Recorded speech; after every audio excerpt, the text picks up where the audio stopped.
اللهم صل على سيدنا مولانا محمد بلغ العلا بكماله كشف الدجى بجماله سنة جميع خصاله صلوا عليه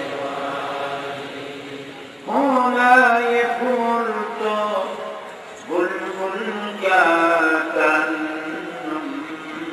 دينه سمن دهر में कलियों का तबस्सुम दीनह बलग العلا بكماله كشف الدجى بجماله سنت جميع خصاله صلوا عليه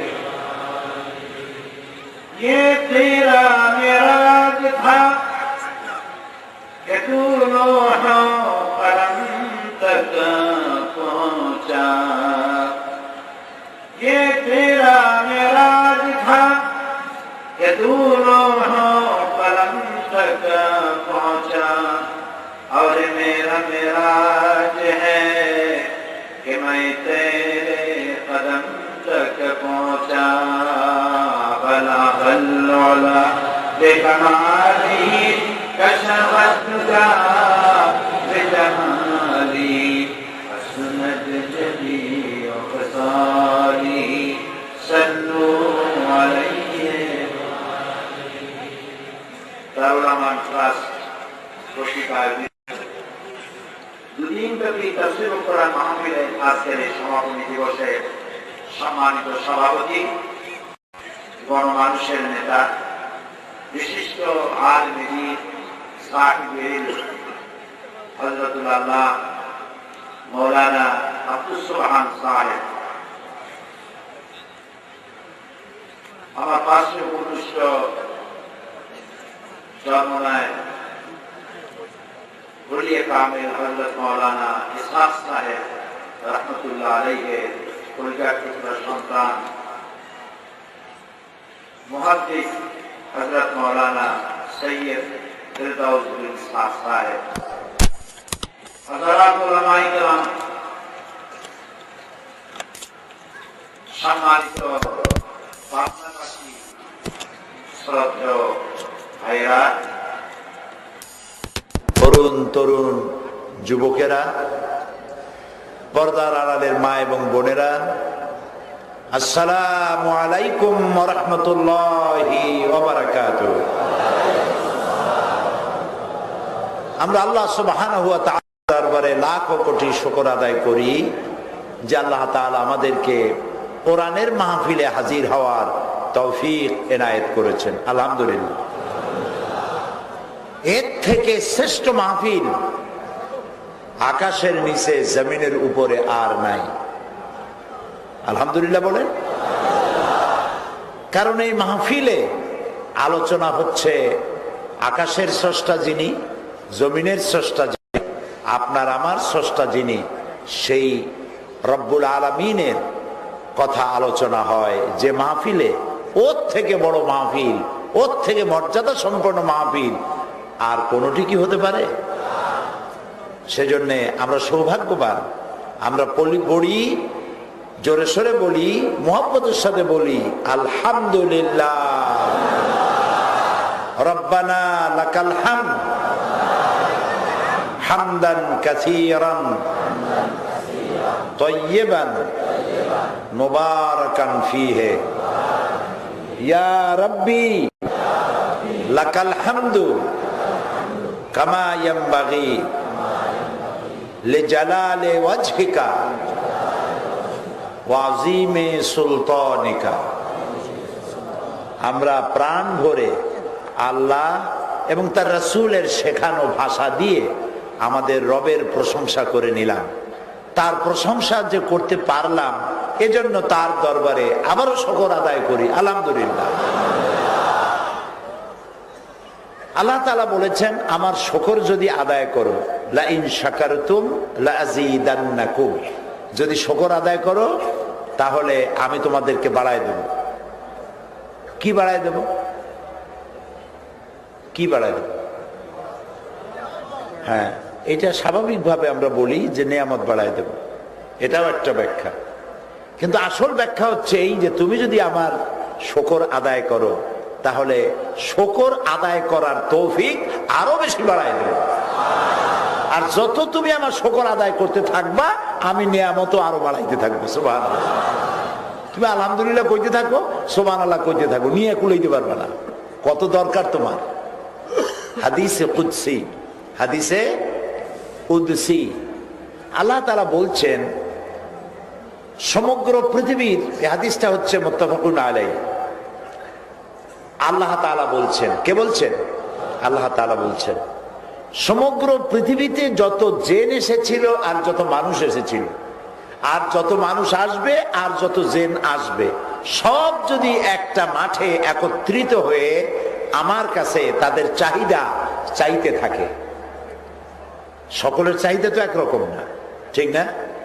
আপনার চাহিদা একরকম, আমার চাহিদা আর একরকম, মৌলানা আব্দুর রহিম সাহেবের চাহিদা আর একরকম, মৌলানা আব্দুল সোবহান সাহেবের চাহিদা আর একরকম, আপনাদের যারা যারা বসে আছেন প্রত্যেকেরই চাহিদা ভিন্ন ভিন্ন, একই রকমের চাহিদা খুবই কম, কমন হয় কম, খুবই কম। তা আল্লাহ তাআলা বলছেন সমস্ত জিন সমস্ত মানুষ একত্রিত হয়ে সবাই যদি যার যার চাহিদা আমার কাছে চাইতে থাকে, আর আমি যদি সমস্ত জিন আর মানুষের চাহিদাগুলি পূরণ করে দেই, তাহলে কি হবে? আল্লাহ রাব্বুল আলামিন বলেন সমস্ত জিন আর মানুষ সবাই মিলে আমার কাছে যার যার চাহিদা চাইতে থাকলো, আমি তাদের সমস্ত চাহিদা পূরণ করার পরে অবস্থাটা এমন হবে, মহাসমুদ্রের ভিতরে একটা সূচ ডুবাইয়া সুস্তারে উঁচু করলে মহাসমুদ্রের পানি যতটুকু কমবে না, আমার ভান্ডার থেকে ততটুকু কমে যাবে না।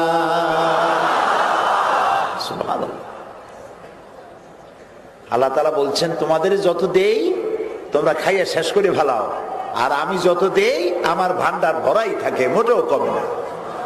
সুবহানাল্লাহ। সেই আল্লাহর কালাম শুনতে এসেছি। গতকাল কোন সূরা থেকে আলোচনা করছিলাম?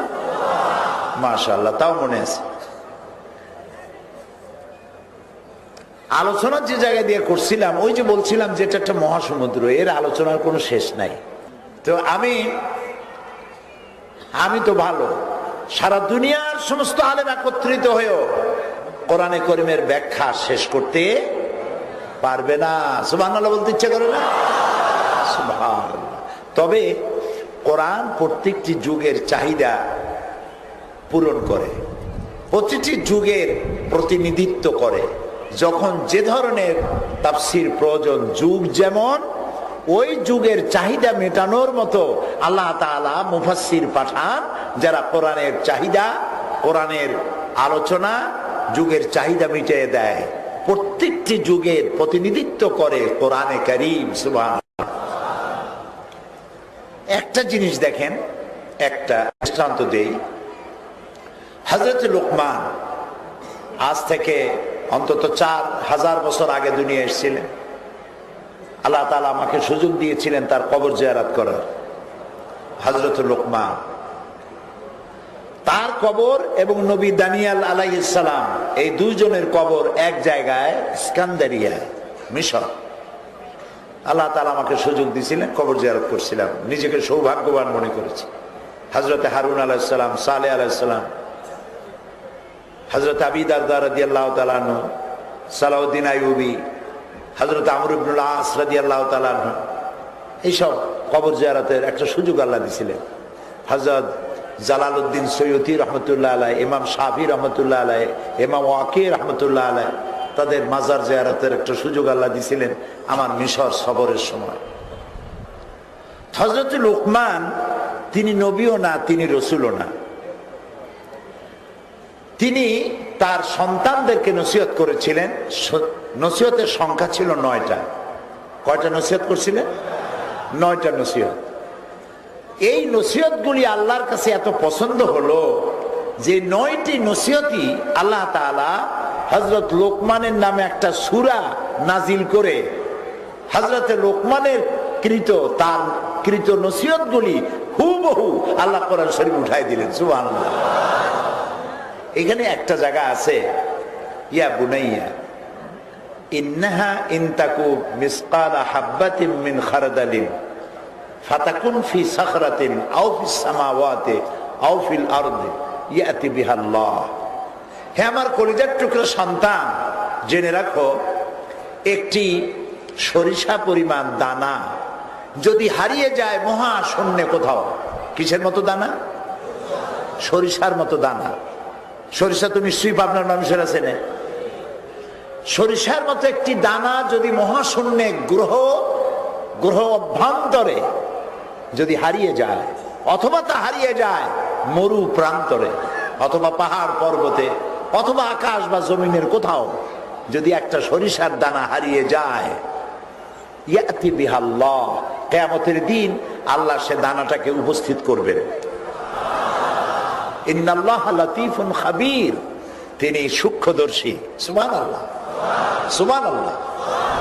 ওইখানে আল্লাহ তাআলা যে কথাটা বললেন, ঠিক একই ধরনের কথা 4000 বছর পরে মুহাম্মদুর রাসূলুল্লাহ, হ্যাঁ, প্রাণ ভরে বলবেন সাল্লাল্লাহু আলাইহি ওয়াসাল্লাম। রাসূলের নাম শুনবেন, দরুদ পড়া ওয়াজিব হয়ে যাবে। সুবহানাল্লাহ। তার কাছে ঠিক একই ধরনের আয়াত আসলো, একটু ভিন্ন আঙ্গিকে। সেটা আল্লাহ তাআলা বললেন, ফামান ইয়ামাল মিসকালা যাররাতিন খায়রান ইয়ারা ওয়া মান ইয়ামাল মিসকালা যাররাতিন শাররান ইয়ারা। যদি কেউ যাররা পরিমাণ ভালো আমল করে, কিয়ামতে সে তা দেখতে পাবে। কেউ যদি যাররা পরিমাণ খারাপ কাজ করে, কিয়ামতে সে তা দেখতে পাবে। হযরতে লোকমান 4000 বছর আগে আসছিলেন, তার মুখ থেকে বেরোলো কি? খারদান, সরিষার দানা। ওই সময় যদি আল্লাহ তাআলা যাররা শব্দ ব্যবহার করতেন, মানুষেরা যাররা বুঝতো না। যাররা হলো অণু, পরমাণু। পরমাণু পরমাণু কি তা বোঝার মতো যুগ সেটা ছিল না, লোকেরা বুঝবে না, সেই জন্য সরিষা সব যুগেই ছিল। সরিষার দানা দিয়ে আল্লাহ বুঝাইছেন ওইখানে। আর এখানে যেহেতু পরমাণু যুগ, অণু পরমাণুর যুগ, এই যুগটা হচ্ছে সায়েন্স এন্ড টেকনোলজি এর যুগ। যেহেতু কোরআনের পরে আর কোনো কিতাব আসবে না, সেই জন্য খারদাল ব্যবহার না করে যাররা ব্যবহার করেছেন আল্লাহ তাআলা। এর দ্বারা প্রমাণ করে কোরআন যুগের চাহিদা পূরণ করে। যুগটা যেমন, কোরআন সেই যুগে সকল চাহিদা পূরণ করে দেবে। সুবহানাল্লাহ। তো আমি সেই কোরআন থেকেই বলতেছিলাম যে আমাদের কপালটা খারাপ, আসল জায়গায় যাই নাই। মুসলমানদেরকে সর্বনাশ করার জন্য সব থেকে বড় অস্ত্র যেটা, সেটা হলো মূল বিশ্বাসের মধ্যে গলদ ঢুকায় দেওয়া। মূল আকীদার মধ্যে গলদ জিনিসটা ঢুকায় দেওয়া, এইটা হলো মুসলমান শেষ করার বড় পদ্ধতি, বড় টেকনিক। কারণ এখন যে যুদ্ধটা হচ্ছে পৃথিবীতে, যুদ্ধ হচ্ছে না? খুব কান মন লাগায় শুনবেন, কাজে লাগবে। এখন যে যুদ্ধ হচ্ছে পৃথিবীতে, যুদ্ধটাকে অস্ত্রের যুদ্ধ বা জাতির বিরুদ্ধে জাতির যুদ্ধ নয়। এই যুদ্ধটাকে আপনি বলতে পারেন ওয়ার অফ সিভিলাইজেশন, সভ্যতার বিরুদ্ধে সভ্যতার যুদ্ধ।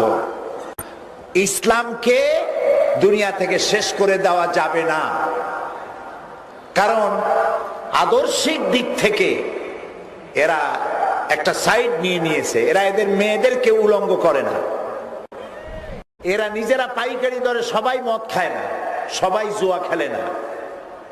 এরা একদিকে সিনেমাও বানায়, কিন্তু তাদের সংখ্যা খুবই কম, 0%। আর মসজিদ যারা বানায় তাদের সংখ্যা 100% ওভার। কাজী এদেরকে ধ্বংস করা যাবে না, মদ দিয়া, জেনা দিয়া, জুয়া দিয়া ধ্বংস করা যাবে না। কিভাবে ধ্বংস করতে হবে? মূল আকীদার ভেতরে, মূল বিশ্বাসে গলদ ঢুকায় দাও, ওরা মারামারি লেগে যায়। এখন আমরা যাতে মারামারি করে লাগতে পারি, সেজন্য মূল জিনিসে আসবে না, শাখায় গিয়ে লাগবে।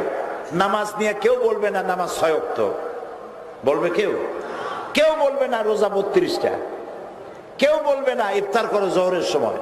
মূল জায়গায় কাজ করা যাবে না, কিন্তু মূল আকীদার মধ্যে কিছু কিছু গলদ ঢুকাইয়া শ্রেণী বিভেদ করে দাও। মিলাদ নিয়ে লাগাও, শবে বরাত নিয়ে লাগাও, বুকে হাত বাঁধা নিয়ে লাগাও, রাফিয়া দেন নিয়ে লাগাও, তারপরে নানান জিনিস দিয়ে লাগায়া মারামারি লাগাই দাও। এক দল আর এক দলকে চোখে দেখা তো ভালো, সালাম পর্যন্ত দেবে না। কথাগুলি মাথায় ঢুকতেছে তো? মুসলমানদেরকে ধ্বংস করার জন্য বোমা কামান এগুলোর দরকার নেই, এদেরকে ধ্বংস করার জন্য এরাই যথেষ্ট। ইস ঘর কো আগ লাগি হ্যায় ইস ঘর কে চিরাগ সে, এই ঘরে আগুন বাইরের থেকে আসে নাই, এই ঘরের আগুনেই এই বাড়ি পুড়ে ছারখার হয়ে যাচ্ছে। আমি আহলে হাদিস দেখতে পারি না, আহলে হাদিস আমারে দেখতে পারে না, আমি সুন্নি দেখতে পারি না, শিয়ারা আমারে দেখতে পারে না, এ ওহাবি, সে গোলাপি, এ অমুক পীর, সে তমুক পীর, অথচ আমরা সবাই কলেমাদারি মুসলমান। আমরা এক আল্লাহ বিশ্বাস করি, এক রসুলে, এক কোরআনে বিশ্বাস করি, ঠিক না? আমাদের মধ্যে মূল আকীদায় গলদ ঢুকিয়ে দিয়ে আমাদেরকে ধ্বংস করার প্রান্তে এনে দাঁড় করে দিয়েছে। এখন এই ধ্বংস থেকে যদি বাঁচতে চাই, তাহলে আমাদেরকে ফিরে আসতে হবে এক আল্লাহ, এক রসুল, এক কোরআনের দিকে। এইখানেই আমাদেরকে বাঁধতে পারবে। এর জন্য কাবা শরীফ একটাই, মুসলমানদেরকে একতাবদ্ধ করে রাখার জন্য একটা কাবা। কাবা কয়টা? একটা কাবা। একজন বিশ্ববিখ্যাত ইসলামী চিন্তাবিদ তিনি বলেছেন, যারা আল্লাহ নাই বলেন, যারা ইসলামকে গুরুত্ব দিতে চান না, তাদেরকে একটা চ্যালেঞ্জ করি। এই যে আমাদের কাবা শরীফ আছে, তোমরা যারা পৃথিবীর পরাশক্তি, বিরাট বিরাট টাকার মালিক, অসংখ্য টাকার মালিক, পৃথিবীর শ্রেষ্ঠ মোড়ল বোঝেন তো? আমাদের এখানে একজন মন্ডল আছে, মন্ডল না কিন্তু মোড়ল। তো পৃথিবীর সবচাইতে বড় মোড়ল, দুনিয়ার অভিভাবক বলে দাবি করে যারা, ওরা ওদের দেশে একটা কালো ঘর বানাক, একটা গেলাফ লাগাক, তারপরে বলুক যে এটা কাবা ঘর, এটা আল্লাহর ঘর, তোমরা তোয়াফ করো, দেখি কার ছাতায় তোয়াফ করতে যায়। যাবে কেউ যাবে না। তাহলে আমাদের মূল জায়গায় ফিরে আসতে হবে যদি ভাগ্য বদলাতে চাই। কালকে হাত উঁচু করছিলেন না সবাই? ভাগ্য যদি বদলাতে হয় তাহলে মূল জায়গায় আসতে হবে, এখানে আসতে হবে। এখানে সব আছে। আমার জীবন পরিচালনার সমস্ত বিধি, জীবন নির্দেশিকা, জীবনের ইন্ডেক্স, সূচি, আমি কি চাই, আমার জীবন কিভাবে পরিচালিত করব, সব এখানে আছে। এই আকীদায় আসতে হবে, আর এটার ব্যাখ্যা হাদিসের কাছে যেতে হবে। আগে আসবো কোরআনের কাছে, তারপরে যাব হাদিসের কাছে। এই দুইটার কোনোটা যদি না বুঝি, তখন যাব ফিকহবিদদের কাছে। এই জন্য ইমাম আবু হানিফা রাহমাতুল্লাহ আলাইহি বলেছেন, কোন ইমাম ছোট নয়। ইমাম যারা, তারা অনেক বড় বড় আলেম। এখন যে সব আলেমরা দুনিয়ায় জন্মগ্রহণ করেছেন, ওনারা ওই সব ইমামদের জুতা সাফ করার যোগ্যতাও রাখেন না। এত বড় বড় মাকাম তাদের ছিল। ইমামে আজম ইমাম আবু হানিফা রাহমাতুল্লাহ আলাইহি বলেছেন, ইজা সাহাল হাদিস ফাহুয়া মাযহাবি ওয়াতরুকু কাউলি বিখাবারিন নবী সাল্লাল্লাহু আলাইহি ওয়াসাল্লাম। আমার মতের সামনে, শুনতেছেন আপনারা? কে বলতেছেন? ইমামে আজম। আমার মতের সামনে যদি সহি হাদিস পাওয়া যায়, আমার মত পরিত্যাজ্য, হাদিস সেখানে গ্রহণীয়, হাদিসকে গ্রহণ করবে। তো ওই বিষয় আলোচনা করার ব্যাপার আমার আজকে না, আমি তো অন্য কথা বলবো। আমি বলতে চাচ্ছি যেটা, আমাদের মধ্যে বিভেদটা কমাই আনতে হবে। আর বিভেদটা যদি কমাতে চাই, আমরা যদি বাঁচতে চাই, আপনারা কি বাঁচতে চান? বাঁচতে চান? সম্মান নিয়ে বাঁচতে চান? মর্যাদা নিয়ে বাঁচতে চান? সম্মান নিয়ে, মর্যাদা নিয়ে পৃথিবীতে যদি বাঁচতে চান, সব মুসলমানকে ফিরে আসতে হবে কোরআনের কাছে, এর কাছে আসতে হবে। তাহলেই আমরা সম্মান নিয়ে আবার দাঁড়াতে পারবো। শুরু করা যাক। তাহা মা আনজালনা আলাইকাল কুরআনা লিতাশকা ইল্লা তাযকিরাতান লিমান ইয়াখশা তানজিলাম মিম্মান খালাকাল আরদা ওয়াস সামাওয়াতিল উলা। তাহা মা আনজালনা আলাইকাল কুরআনা লিতাশকা, ও নবী, ও হাবিব, কোরআন আমি আপনাকে এজন্য দেই নাই যে এর কারণে আপনি কষ্ট পাবেন, বরং কোরআন এটি নসিহত, এটা কষ্ট দুঃখ মোচন করার জন্যই আমি নাজিল করেছি, ওদের জন্য, লিমাইয়াখশা, যারা তার রবকে ভয় করে চলবে, সুবহানাল্লাহ, যারা তার প্রভুকে মেনে চলবে। আর এটা নাজিল করেছেন তিনি, যিনি আকাশ এবং জমিনকে সৃষ্টি করেছেন। আপনার এই প্যান্ডেলটা তৈরি করতে কতগুলি খুঁটি লাগছে গুনতে সময় লাগবে, ঠিক না? এবার তাকায় দেখেন তো আল্লাহর প্যান্ডেলটা। আল্লাহর প্যান্ডেল কি তাও বুঝেন নেই? কয়টা খুঁটি আছে? এত বড় বিশাল আকাশ, একটা খুঁটি নেই। এই আল্লাহরে চিনলেন না? সুবহানাল্লাহ। অত বড় বিশাল সূর্য, পৃথিবীর চাইতে 13 লক্ষ গুণ বড়, মহাশূন্যে গোলামের মতো উঠতেছে দৌড়াচ্ছে। চাঁদ উঠতেছে দৌড়াচ্ছে, গ্রহ নক্ষত্র সৌররাজি, বিশাল বিশাল পাহাড় পর্বত, সমুদ্র, মহাসমুদ্র, যার হুকুমে চলছে। আল্লাহ তাআলা বলছেন, আফাগায়রা দীনিল্লাহি ইয়াবগুন وله أسلم من في السماوات والأرض طوعا وكرها أفغير دين الله يبغون। তোমরা কি আল্লাহর দেওয়া জীবন ব্যবস্থাকে ছেড়ে দিয়ে অন্যের তৈরি করা মানুষের ম্যানমেড, মানুষের মস্তিষ্ক দিয়ে তৈরি করা কোন মতবাদকে খুঁজে বেড়াও নাকি? ওয়ালাহু আসলামা মান ফিস সামাওয়াতি ওয়াল আরদ, অথচ আকাশে যা আছে, জমিনে যা আছে, আসলামা, সারেন্ডার করেছে, আত্মসমর্পিত হয়ে গেছে আমার সামনে। ইচ্ছায় হোক আর অনিচ্ছায় হোক, সূর্যের বাবারও ক্ষমতা নাই পূর্ব দিগন্ত ছাড়া পশ্চিম দিগন্ত থেকে উদিত হয় আল্লাহর অর্ডার ছাড়া। সুবহানাল্লাহ কবেন না?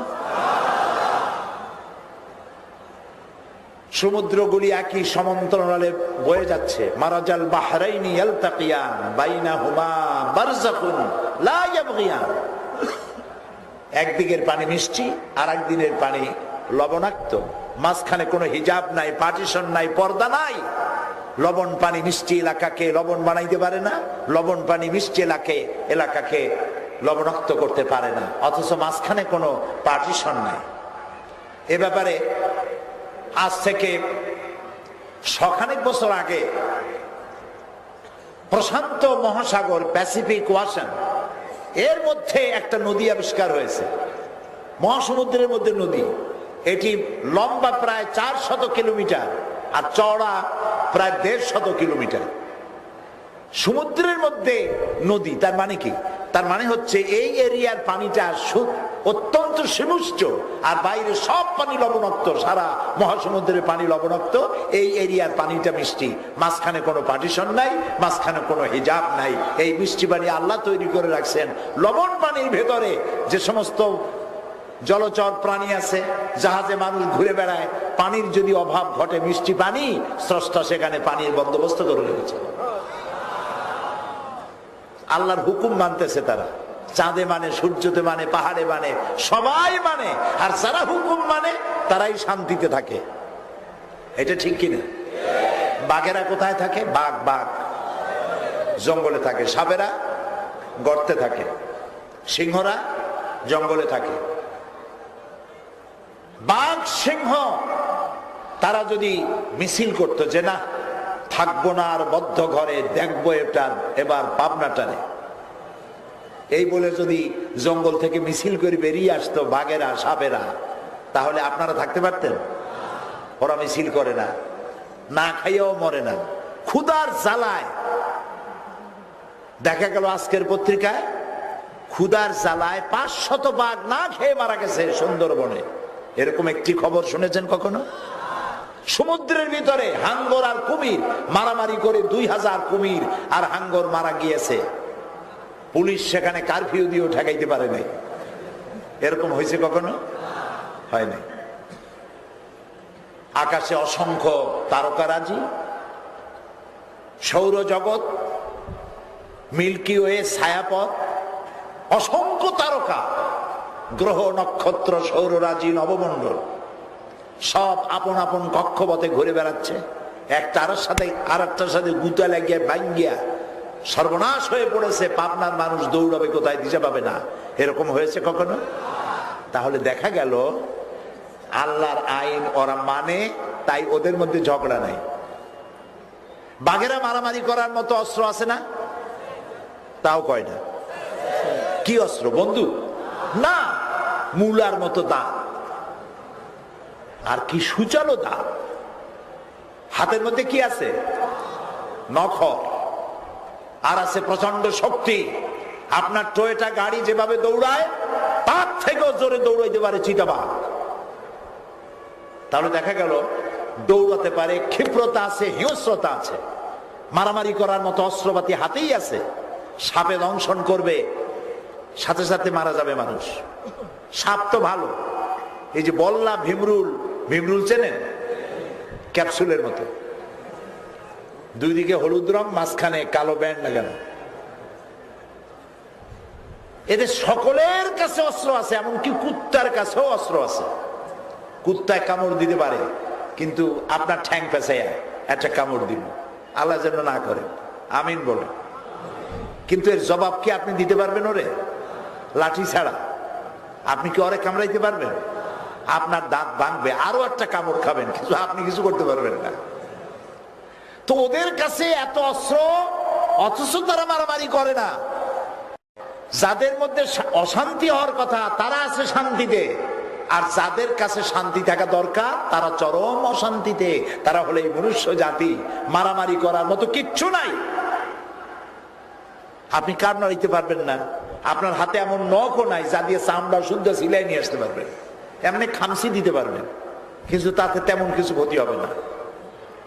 আপনি যদি মারামারি করতে চান, অস্ত্রের আশ্রয় নিতে হবে, ঠিক কিনা? তাহলে শান্তি থাকার কথা ছিল কাদের মধ্যে? মানুষের মধ্যে।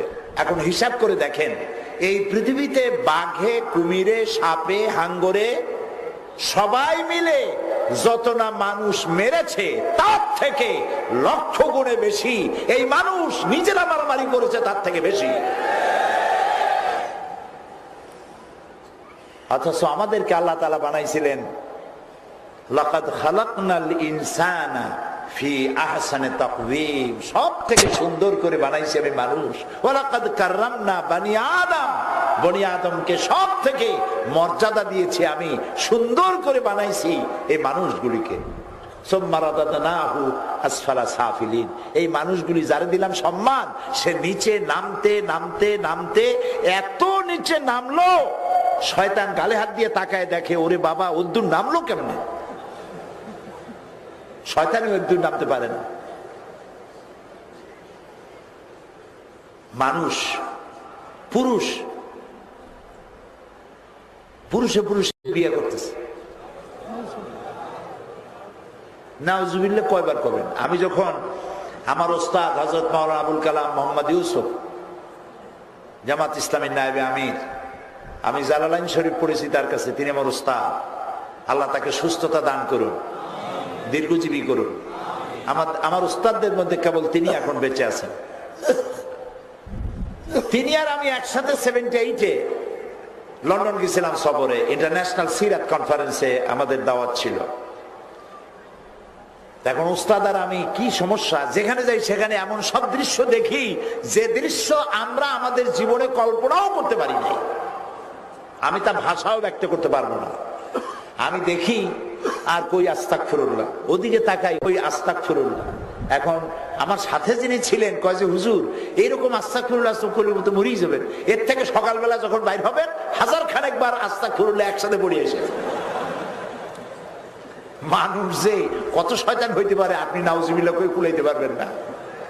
এগুলি তারা তাদের পার্লামেন্টে পাশ করছে, ইংল্যান্ডে আমেরিকায় পার্লামেন্টে পাশ করছে, পুরুষ পুরুষে বিয়ে করতে পারবে, মেয়ে লোক মেয়ে লোককে বিয়ে করতে পারবে, যা কুত্তাও করে না, কোন চার পায়া জন্তুতে করে না, বিপরীত জেন্ডার তালাশ করে। নাউজুবিল্লাহ মিন যালিক। এই জন্য এত নিচে নামে যে শয়তান অবাক হয় যে পারে কেমনে, এত আমিও পারি না। নাউজুবিল্লাহ মিন যালিক। প্রিয় ভাই সব, সেই জন্য আজ এ মুসলমানদেরকে ধ্বংস করার জন্য মূল আকীদায় গলদ ঢুকাবার ষড়যন্ত্র চালু হয়েছে, বাইরের থেকে এসেছে। আমাদেরকে সাবধান হয়ে চলতে হবে, আসতে হবে কোরআনের কাছে। কার কাছে? এখন দেখুন এই কোরআনের ব্যাপারে রাসূল কি বলছেন। আল্লাহর নবী বলেন, আমি যখন এই কোরআন কি জিন সম্প্রদায়ের সামনে আমি যখন কোরআনে কারীম তেলাওয়াত করেছি, ফাকালু ইন্না সামি'না কুরআনান আজাবা, জিন সম্প্রদায় আমার মুখে যখন তেলাওয়াত শুনেছে তখন তারা বলেছে আমরা এক আশ্চর্য ধরনের কিতাব শুনেছি। এই জেনেদের বয়স কারো 500, কারো 1000 বছর, কারো 1500 বছর। তাওরাত শুনেছে, জাবুর শুনেছে, কোরআন শুনে বলছে ইন্না সামি'না কুরআনান আজাবা, এক আজীব ধরনের কোরআন আমরা শুনেছি। ইয়াহদি ইলা রুশদি, এই কোরআন যে শোনে কোরআন তাকে হেদায়েতের রাস্তা দেখায়। ফাআমান্না বিহ, এই কোরআন শুনলাম আর ঈমান আনলাম। কারা বলল? জেনেরা। নবীজি বলেন আমার মুখ থেকে যখন তারা তেলাওয়াত শুনেছে জেনেরা তখন পড়েছে লা ইলাহা ইল্লাল্লাহু মুহাম্মাদুর রাসূলুল্লাহ। জোরে পড়েন লা ইলাহা ইল্লাল্লাহ, লা ইলাহা, বলেন না জোরে, লা ইলাহা রাসূলুল্লাহ। জেনগুলি মুসলমান হয়ে গেছে, সুবহানাল্লাহ। আহারে, রাসূল বলছেন তিরমিজি শরীফের হাদিস, মান ক্বালা বিহি সাদাকা, মান ক্বালা বিহি সাদাকা। এই কোরআন দিয়ে যে কথা বলে সেই সত্য কথা বলে। ওমান আসদাকু মিনাল্লাহি হাদিসা, ওমান আসদাকু মিনাল্লাহি কিলা। আল্লাহর চাইতে সত্য কথা আর কে বলতে পারে? সুবহানাল্লাহ বলো। মান ক্বালা বিহি সাদাকা, যে ব্যক্তি কথা বলে কোরআনের রেফারেন্সে সেই সত্য কথা বলে। আল্লাহু আকবার।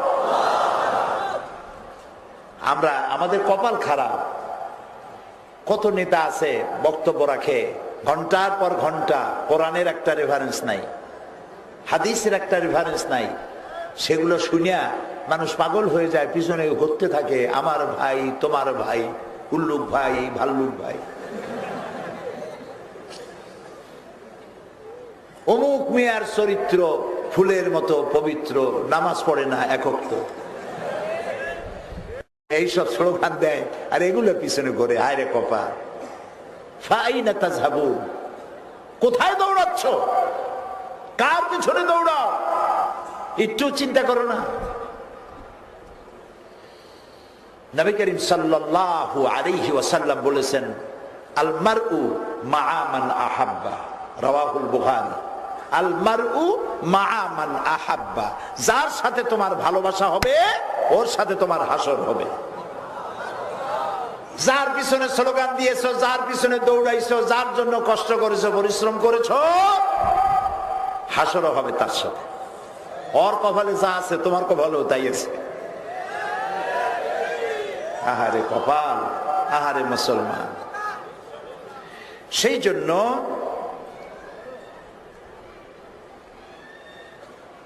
রাব্বুল আলামিন তার হাবিব বলছেন, মান ক্বালা বিহি সাদাকা, যে ব্যক্তি কোরআন দিয়ে কথা বলবে সেই সত্য কথা বলবে। কাজী কোরআনের সাথে থাকো। কিসের সাথে থাকো? কোরআনের সাথে থাকো। কোরআন বোঝো, কোরআন পড়ো, কোরআন বোঝো। পৃথিবীতে এমন কোন ভাষা নাই, আই রিপিট, আমি আবারও বলি, পৃথিবীতে এমন কোন উল্লেখযোগ্য ভাষা নাই যে ভাষায় কোরআনের তর্জমা এবং ব্যাখ্যা লেখা হয় নাই। তাহলে আমি কেন, আমার মায়ের ভাষা কোনটা? বাপের ভাষা? বাপের ভাষাও বাংলা, মায়ের ভাষাও বাংলা, আর কোরআন আরবিতে, সমস্যাটা কি? এটার বাংলা তর্জমা হয় নাই? কিয়ামতে যদি প্রশ্ন করা হয়, এই বেটা কোরআন বোঝো নাই কেন? জবাবে বলবেন, কোরআন আমার মাদার ল্যাঙ্গুয়েজ ছিল না, এই জন্য বুঝি নেই। পাল্টা প্রশ্ন যদি ফেরেশতারা করে, বেটা কোরআন তোর মাদার ল্যাঙ্গুয়েজ না, সেজন্য বুঝো না, ইংরেজি তোর কোন দেশি মাদার ল্যাঙ্গুয়েজ? এটা তো ভালোই বুঝছ। তো ইংরেজি শিখেছেন গরজে, চাকরি করতে হবে, বিদেশে যাইতে হবে, গরজে শিখছেন, আর এটা শিখবেন ফরজে। ওইটা গরজ, ওইটা গরজ, এইটা ফরজ।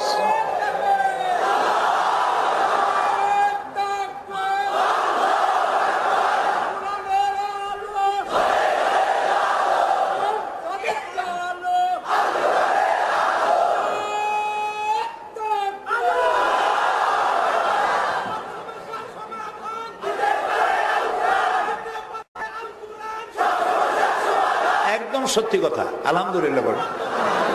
এই স্লোগান, খামোখা স্লোগান দেয় মানুষে। এই ইসে গেছিলাম, কি জানি কোথায় গেছিলাম, এই কোথায় গেছিলাম, না না রাজশাহী না কোথায় গেলাম, তারা স্লোগান দেয়, এই ইসলামের শত্রুরা হুঁশিয়ার, সাবধান।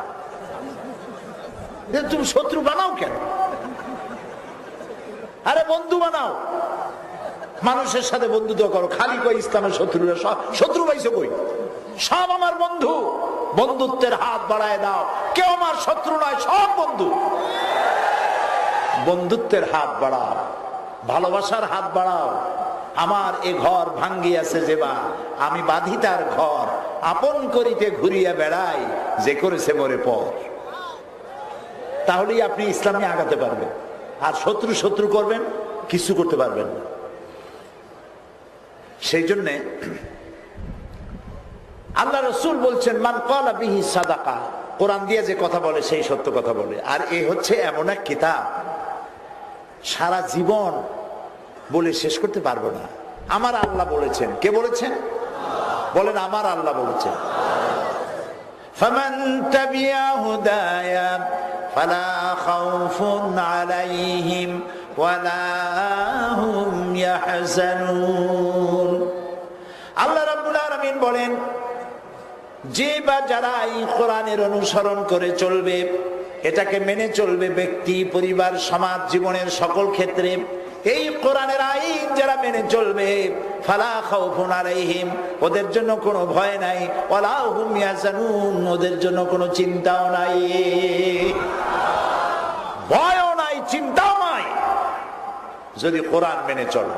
কিসের ভয় নাই? মানুষেরা ভয় করে চুরি, ডাকাতি, জিনা, ব্যভিচার, হত্যা, ধর্ষণ, এগুলোর ভয় করে। কোরআনের আইন চালু করো, চুরি থাকবে না, ডাকাতি থাকবে না, জিনা থাকবে না, ব্যভিচার থাকবে না, সব বন্ধ হয়ে যাবে। ওয়ালা হুম ইয়াহজানুন, কোনো চিন্তাও থাকবে না। কিসের দুশ্চিন্তা? মানুষের ফান্ডামেন্টাল রাইটস, মৌলিক অধিকার 5টা। মৌলিক অধিকার কয়টা? কে বলেছে? আল্লাহ রসুল বলেছেন। খাওয়া, পড়া, শিক্ষা, চিকিৎসা, বাসস্থান। মৌলিক অধিকার কয়টা হলো? 5টা। ইসলামী আইন যদি চালু হয়, কোরআন যদি চালু হয়, তাহলে 5টি মৌলিক অধিকারের গ্যারান্টি পাবে জাতি, ধর্ম, দল, মত নির্বিশেষে সবাই। তাহলে তোমার ভয়ও থাকলো না, চিন্তাও থাকলো না, আর পরকালে জাহান্নাম থেকে মুক্তি পাবে, দুনিয়ায় শান্তি পাবে। কোরআন যদি মেনে চলো। কে বলছেন? কে বলছেন? আল্লাহ তাআলা। আমরা কোরআনে আমার জীবন ব্যবস্থা তালাশ করি না, খালি তালাশ করে এই ছেলেমেয়ের বিয়ে দেওয়ার ব্যবস্থা কোন আয়াতে তাবিজ লিখে দিলে ওই মেয়েটারে পাওয়া যাবে, তারপরে চাউল পড়া, পানি পড়া, তেল পড়া, কোনটা দিয়ে কি করলে কি সর্বনাশ করা যায়, খালি তাবিজ তালাশ করে। আহারে মুসলমান, কপাল কি পোড়া পুড়ছে কর। কোরআন দিয়া তাবিজ লেখে। আমার একটা হাদিস দেখান যে নবী করিম সাল্লাল্লাহু আলাইহি ওয়াসাল্লাম তাবিজ লেখার পারমিশন দিয়েছেন কোন সাহাবীকে, বা নিজে লিখতে বলেছেন যে তোমরা এটা লেখো, এই আয়াত দিলে এইভাবে লিখে দিলে এই রোগ ভালো হবে, এরকম আছে নাকি? নাই। ঝাড়ফুঁক রাসূলুল্লাহ নিজে করেছেন, ঝাড়ফুঁকের পারমিশনও দিয়েছেন, আলহামদুলিল্লাহ বলুন। কিন্তু আপনি তো তাবিজ লিখতেছেন, আর তাবিজ লেখে কি? লাল কালি, হ্যাঁ, জর্দা, জাফরান, জাফরান, কালো কালি, কুয়ার পানি, বেড়ের পানি, ড্রেনের পানি, খালের পানি, 7 জায়গার পানি, এগুলো মিলিয়ে টিলিয়ে তারপরে কতগুলো দাগ দিয়ে 573, 793, 1312, 1411 কতগুলো লিখে আরবিতে, তারপরে চতুর্দিকে লেখে ইয়া জিব্রাইলো, ইয়া মিকাইলো, ইয়া ইসরাফিলো, ইয়া আজরাইলো, আর নিচে গিয়ে লেখে ইয়া বদুহু। তা আমি একজন জিজ্ঞেলাম যে আচ্ছা জিব্রাইল মিকাইল তো বুঝলাম, বদুহটা কি? হুজুর বদুহ যে কি তা আমি নিজেও বুঝি না, অথচ সেই তাবিজ লিখছে। বিশ্বাস করুন, এ কোরআন আল্লাহ তাবিজ লেখার জন্য পাঠান নাই। কপাল পোড়া জাতি। এ কোরআন আসছিল মানুষের ভাগ্যকে সুপ্রসন্ন করার জন্য, আর আমরা আমাদের ভাগ্যকে বরবাদ করে দিচ্ছি।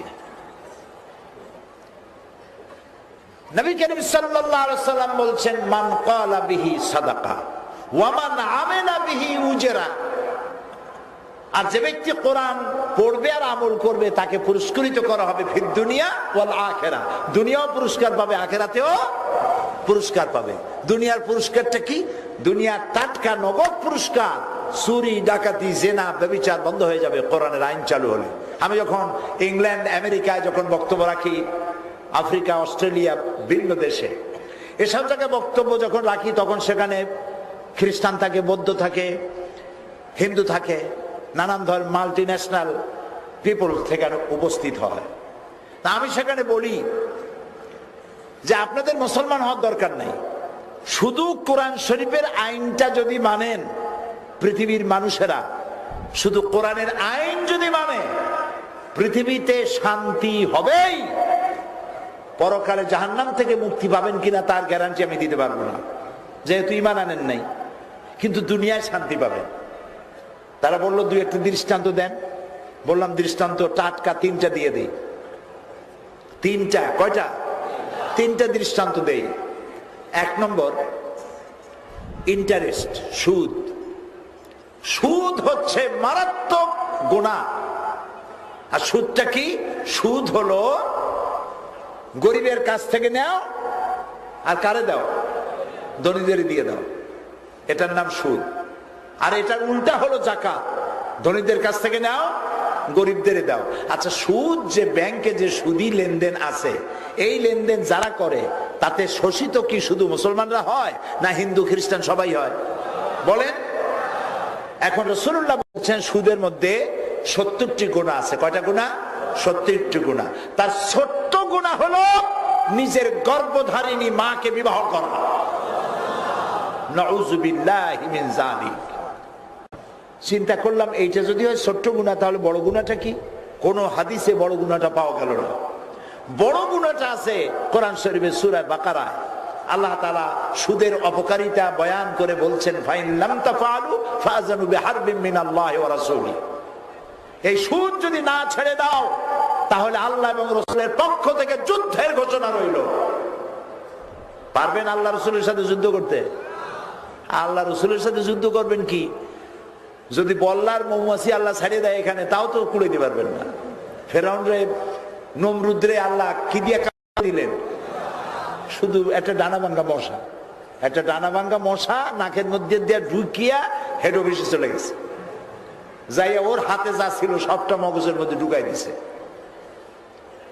তো আল্লাহর জুনুদ লাম তারাওহা, আল্লাহর এমন অসংখ্য সেনাবাহিনী আছে যা তোমরা দেখতেও পারো না, চিনতেও পারো না। সুবহানাল্লাহ। তো আল্লাহ তাআলা তিনি বলছেন আল্লাহ এবং রাসূলের সাথে যুদ্ধের প্রস্তুতি নাও। এখন সুদের মতো জঘন্য অর্থনৈতিক শোষণ, পুঁজিবাদী শোষণের ঘৃণ্যতম হাতিয়ার সুদ, যদি রাষ্ট্র বলে ইসলামী ব্যাংক যেমন চলে বাংলাদেশে, ইসলামী ব্যাংক আছে না? তাও জানেন না বুঝুন।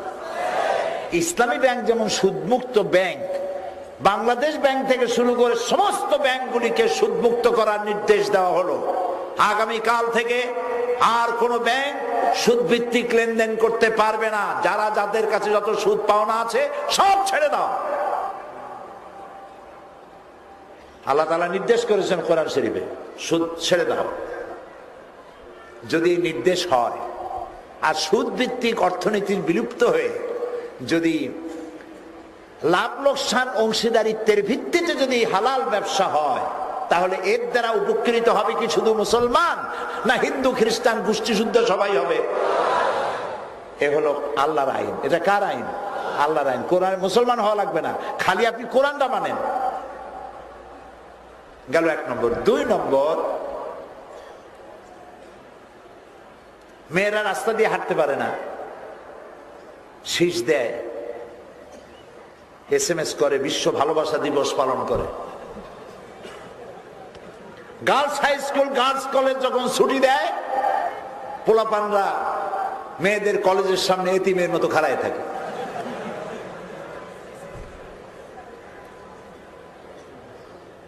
অশ্লীল গান, নারীর সৌন্দর্য প্রদর্শনী ইত্যাদি মেয়েগুলোকে সর্বনাশ করছে, চাইছে মুসলমানের মেয়ে হোক, চাইছে হিন্দুর মেয়ে হোক। এখন আল্লাহ কি বলছেন? আল্লাহ রাব্বুল আলামিন বলেন, ওয়ালা তাকরাবুজ জিনা ইন্নাহু কানা ফাহিশাতান ওয়া সাআ সাবিলা। ওয়ালা তাকরাবুজ জিনা, জিনা করো না, এই কথা কোরআন শরীফে কোথাও নাই। বলা হয়েছে জিনা করা তো দূরের কথা, জিনার নিকটবর্তীও হইও না। ইন্নাহু কানা ফাহিশাতান ওয়া সাআ সাবিলা, এটা অত্যন্ত নিকৃষ্ট, জঘন্য, অশ্লীল কাজ, এর কাছেও যেও না।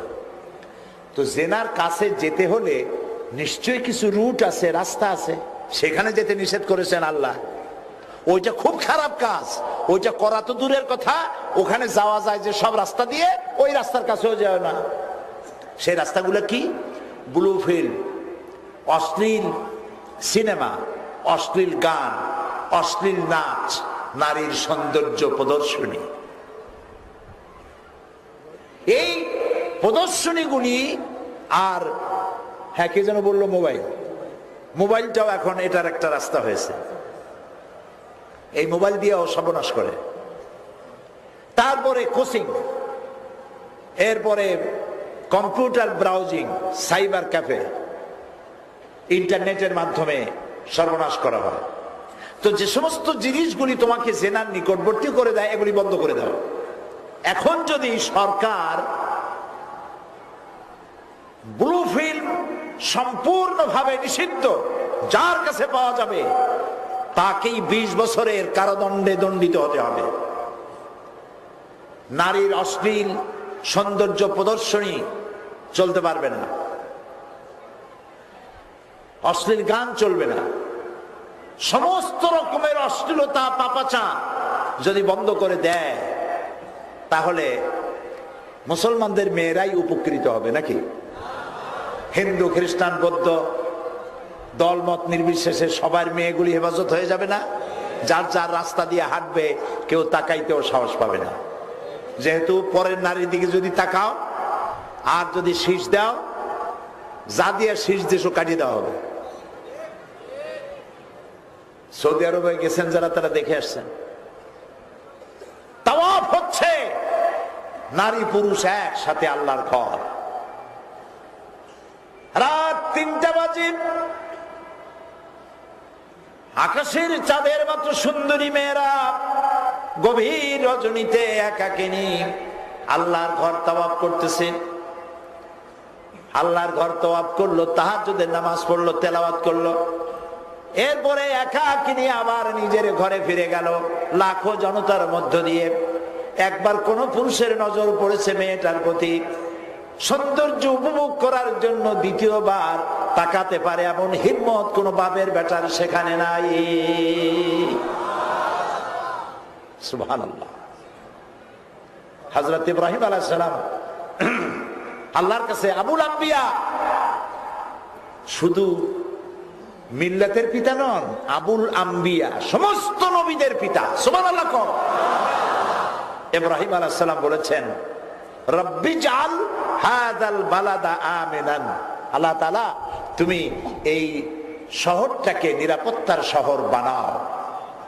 দোয়া কি কবুল হয়েছে? সাথে সাথে জবাব এলো, ওমান দাখালাহু কানা আমিনান, যেই ঢুকবে আমি তারই নিরাপত্তা দেব। নিরাপত্তা কারে বলে? আওয়ালাম ইয়ারাউ আন্না জাআলনা হারামান আমিনান, চোখ দিয়ে তাকায় দেখো না এই হারামকে আমি কিভাবে নিরাপত্তার শহর বানিয়েছি।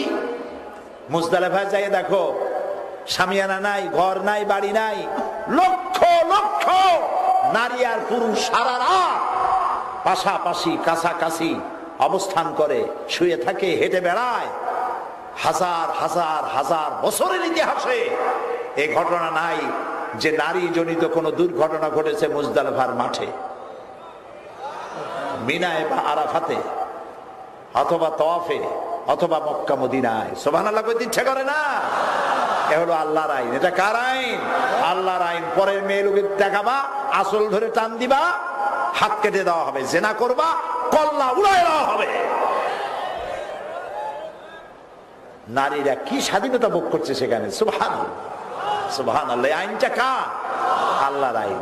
এই আইনটা যদি চালু হয় তাহলে নারীরা নিরাপত্তা পাবে শুধু মুসলমানদের নাকি?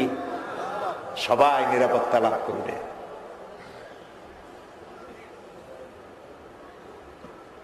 সুতরাং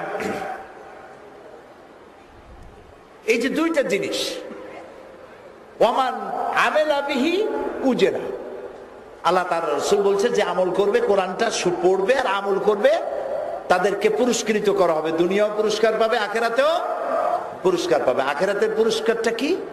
এটা তো দুনিয়ারটা বললাম। আখিরাতেরটা কি? আখিরাতটা হচ্ছে মান কারা আল কোরআন ফাস্তাজহারাহু ফাহাল্লা হালালাহু হারামা হারামাহু আদখালাহুল্লাহুল জান্নাহ ক্বালা নবী সাল্লাল্লাহু আলাইহি ওয়াসাল্লাম।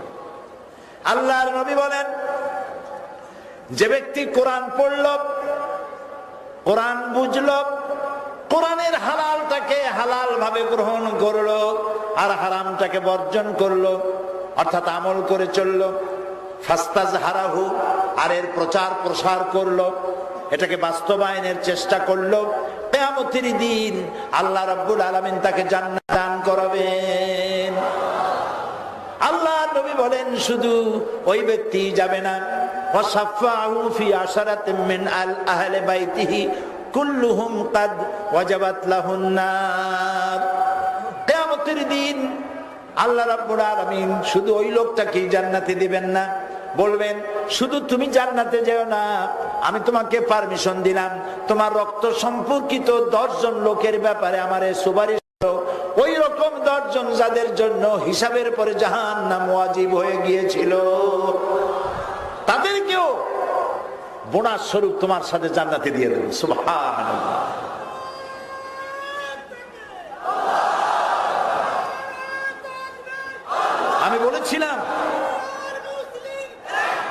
আমি বলেছিলাম 3টি কথা। একটি হলো সুদ, একটি হলো জেনা, আরেকটি হলো সমস্ত পাপের উৎস কি বলতে পারেন? জি না না, সমস্ত পাপের উৎস মিথ্যা হচ্ছে মা, গুনার মা বলা হয়েছে। কিন্তু গুনাহগুলি তৈরি হয় কোত্থেকে? গুনাহগুলি তৈরি হয় মদ আর জুয়া দিয়া। আমি যদি প্রশ্ন করি সব থেকে বড় গুনাহ কি, আপনারা বলবেন শিরক। শিরক অবশ্যই বড় গুনাহ, কিন্তু কোরআন শরীফে এটাকে বড় গুনাহ বলা হয় নাই, এটাকে বলা হয়েছে ইন্না শিরকা লা যুলমুন আযীম। এটাকে বড় জুলম, অত্যাচার বলা হয়েছে। জুলুম বলে কারে? ওয়াদউ শাই ফি গায়রি মুহাল্লি, যে জিনিস যেখানে রাখা দরকার সেটা সেখানে না রেখে অন্যত্র রাখার নাম হলো জুলম। বলেন কি? জুলম। এই যে চশমাটা কোথায় আছে আমার? চোখের উপরে থুয়ে দিলাম এখানে। অনেকে এরকম রাখে না? এটা চশমার উপরে কি করা হলো? কি করা হলো? জুলুম করা হলো। চোখের উপরে রাখার কথা, কিন্তু আপনি মাথায় উঠাই থুইছেন। টুপি রাখার জায়গা কোথায়? আপনি বসে হাঁটুর উপরে থুয়ে দিলেন কোরআন শরীফ। অনেকে হাঁটু উঁচু করে বসে না, ওই হাঁটুর উপরে টুপিটা থুয়ে দিল। তাহলে টুপির উপরে কি করলেন? জুলুম করলেন। মাছ ধরিয়া থই কিসের মধ্যে? এখানে কি বলে, আপনার কি বলে? মাছ ধরে কিসে থই? জাল বাইয়া মাছ ধরে কিসে থই? খালই। একজনের দুধ দোয়াইলো, দুধ দোয়াইয়া থুইছে খালোর মধ্যে। আরেকজনে বললো, বেটা তুমি দুধ দোয়া খালোর মধ্যে থো কেন? আমার দুধ আমি যেখানে সেখানে রাখবো, তাতে তোর কি? এখন দুধ রাখতে হবে পাত্রে, না থুইয়া থুইছে কিসের মধ্যে? খালোর মধ্যে। তাহলে দুধের উপরে কি করা হইলো? জুলুম করা হইলো। বুঝছেন জুলুম কারে কয়? শিরককে বড় গুনাহ বলা হয় নাই, অবশ্যই বড় গুনাহ, কিন্তু এটা হলো বড় জুলম। যে জিনিসগুলি আল্লাহ দিতে পারেন, সেই আল্লাহ দেন, তিনি ছাড়া কেউ দিতে পারেন না, সেই জিনিস আল্লাহকে বাদ দিয়ে যদি কারো কাছে চাওয়া হয়, ওইটার নাম জুলম। এটার নাম কি? জুলম। ইবাদতের মালিককে আল্লাহ তাআলা, তিনি ছাড়া আর কাউকে ইবাদত করলে এটার নাম জুলুম। ছেলে দিতে পারে কে? জোরে কইতে হবে। মেয়ে দিতে পারে কে? না দিতে পারে কে? হাসাতে পারে কে? কাঁদাতে পারে কে? বিপদে ফেলতে পারে কে? বিপদ থেকে মুক্তি দিতে পারে কে?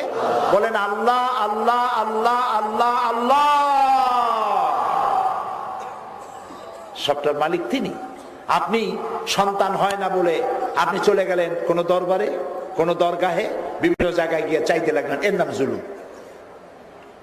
এইটা হলো জুলুম। তাহলে বড় গুনাহটা কি?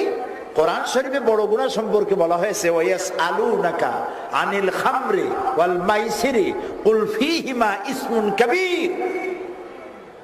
ওইটা বড় জুলুম। আমি একথা অস্বীকার করছি না যে শিরক বড় গুনাহ না, অবশ্যই বড় গুনাহ। কিন্তু আল্লাহ তাআলা বলছেন, ওয়ায়াসআলুনাকা আনিল খামরি ওয়াল মাইসিরি, হে নবী আপনাকে প্রশ্ন করা হয় মদ আর জুয়া সম্পর্কে, আপনি বলুন কুল ফীহিমা ইসমুন কাবীর, এটা মারাত্মক বড় গুনাহ। জুয়ায় কি করে? জুয়ায় মানুষকে পাগল বানায় দেয়।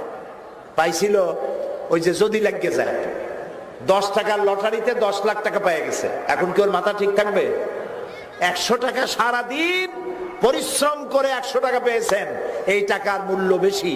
আর 10 লাখ টাকা বিনামূল্যে পাইলে, কোনো পরিশ্রম ছাড়া 10 লক্ষ টাকা যদি পান, ওর থেকে আপনার কাছে 100 টাকার দাম অনেক বেশি। আর যেটা বিনামূল্যে পাইছেন, এই জন্য ওই যে গল্প আছে না, শ্বশুরের দেওয়া শাল দিয়া তাহলে নিজের কেনা জুতা ছাপ করে। ওই শাল কিনতে তো টাকা লাগে নাই, শ্বশুরে দিছে, আর জুতাটা নিজের পয়সার কেনা। শাল বোঝেন তো? শাল মানে শাল গাড়িয়া না, চাদর।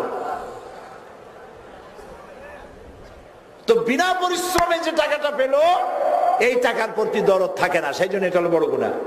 আর মদ, মদ মানুষকে উন্মত্ত করে দেয়, উন্মাদ করে দেয়, পাগল করে দেয়।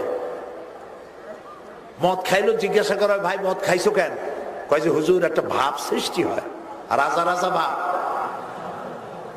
একটা ভাব সৃষ্টি হয়।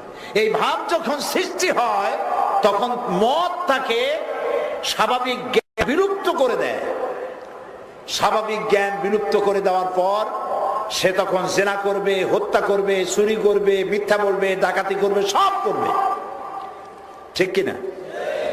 এখন এই মদ আর জুয়া যদি রাষ্ট্র আইন করে যদি বন্ধ করে দেয়, তাহলে চুরি, ডাকাতি, জেনা, ব্যভিচার, হত্যা, ধর্ষণ ইত্যাদি থেকে মুক্তি পাবে শুধুমাত্র মুসলমানেরা।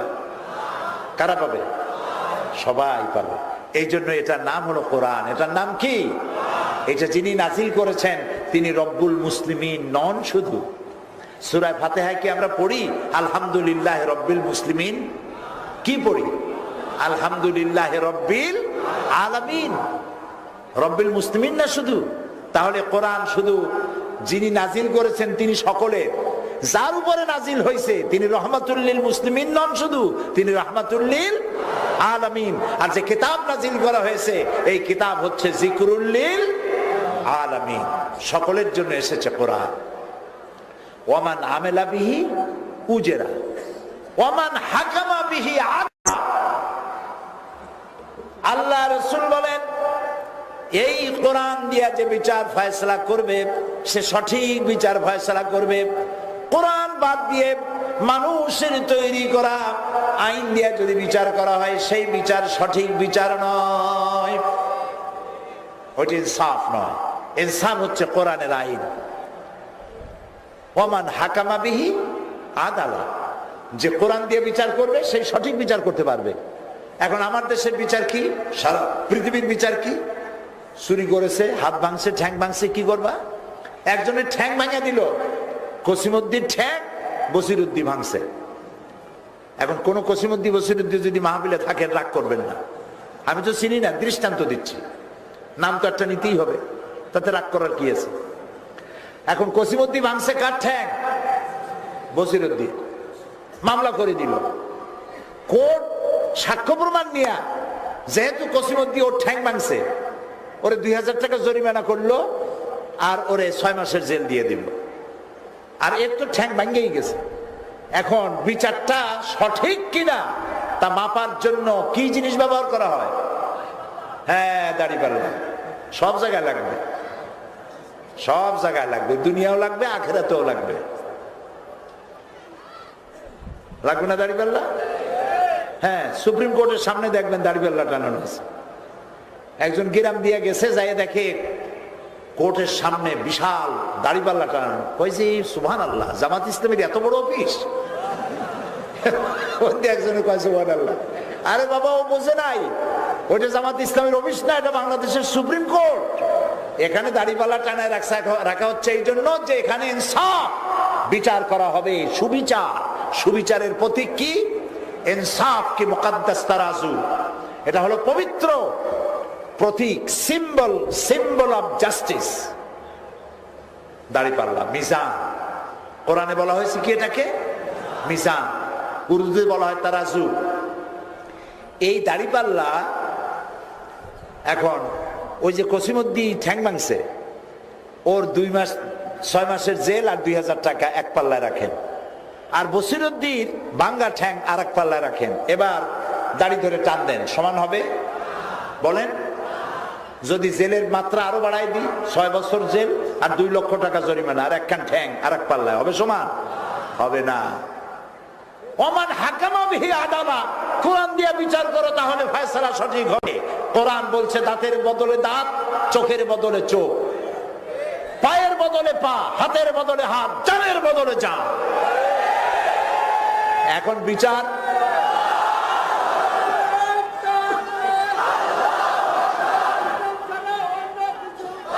আচ্ছা আচ্ছা, ঠিক আছে, ঠিক আছে। এখন এখন কসিমউদ্দিন বসিরউদ্দিন ঠ্যাং ভাঙ্গা, তো ওর ঠ্যাং এক পাল্লায় রাখেন।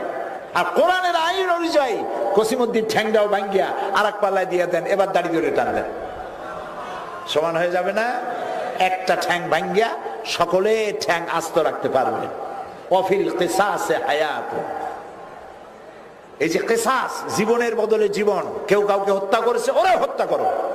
সেই হত্যা ফাঁসিতে রাত, গভীর রাত 12টা 1 মিনিটের সময় মানুষের চোখের অন্তরালে ফাঁসি দেওয়া নয়, মানুষের চোখের সামনে দিয়ে দাও। সৌদি আরবে তাই হয়। আর সেই জন্য সেখানে জেনাও নাই, হত্যাও নাই, খুবই কম, রেয়ার।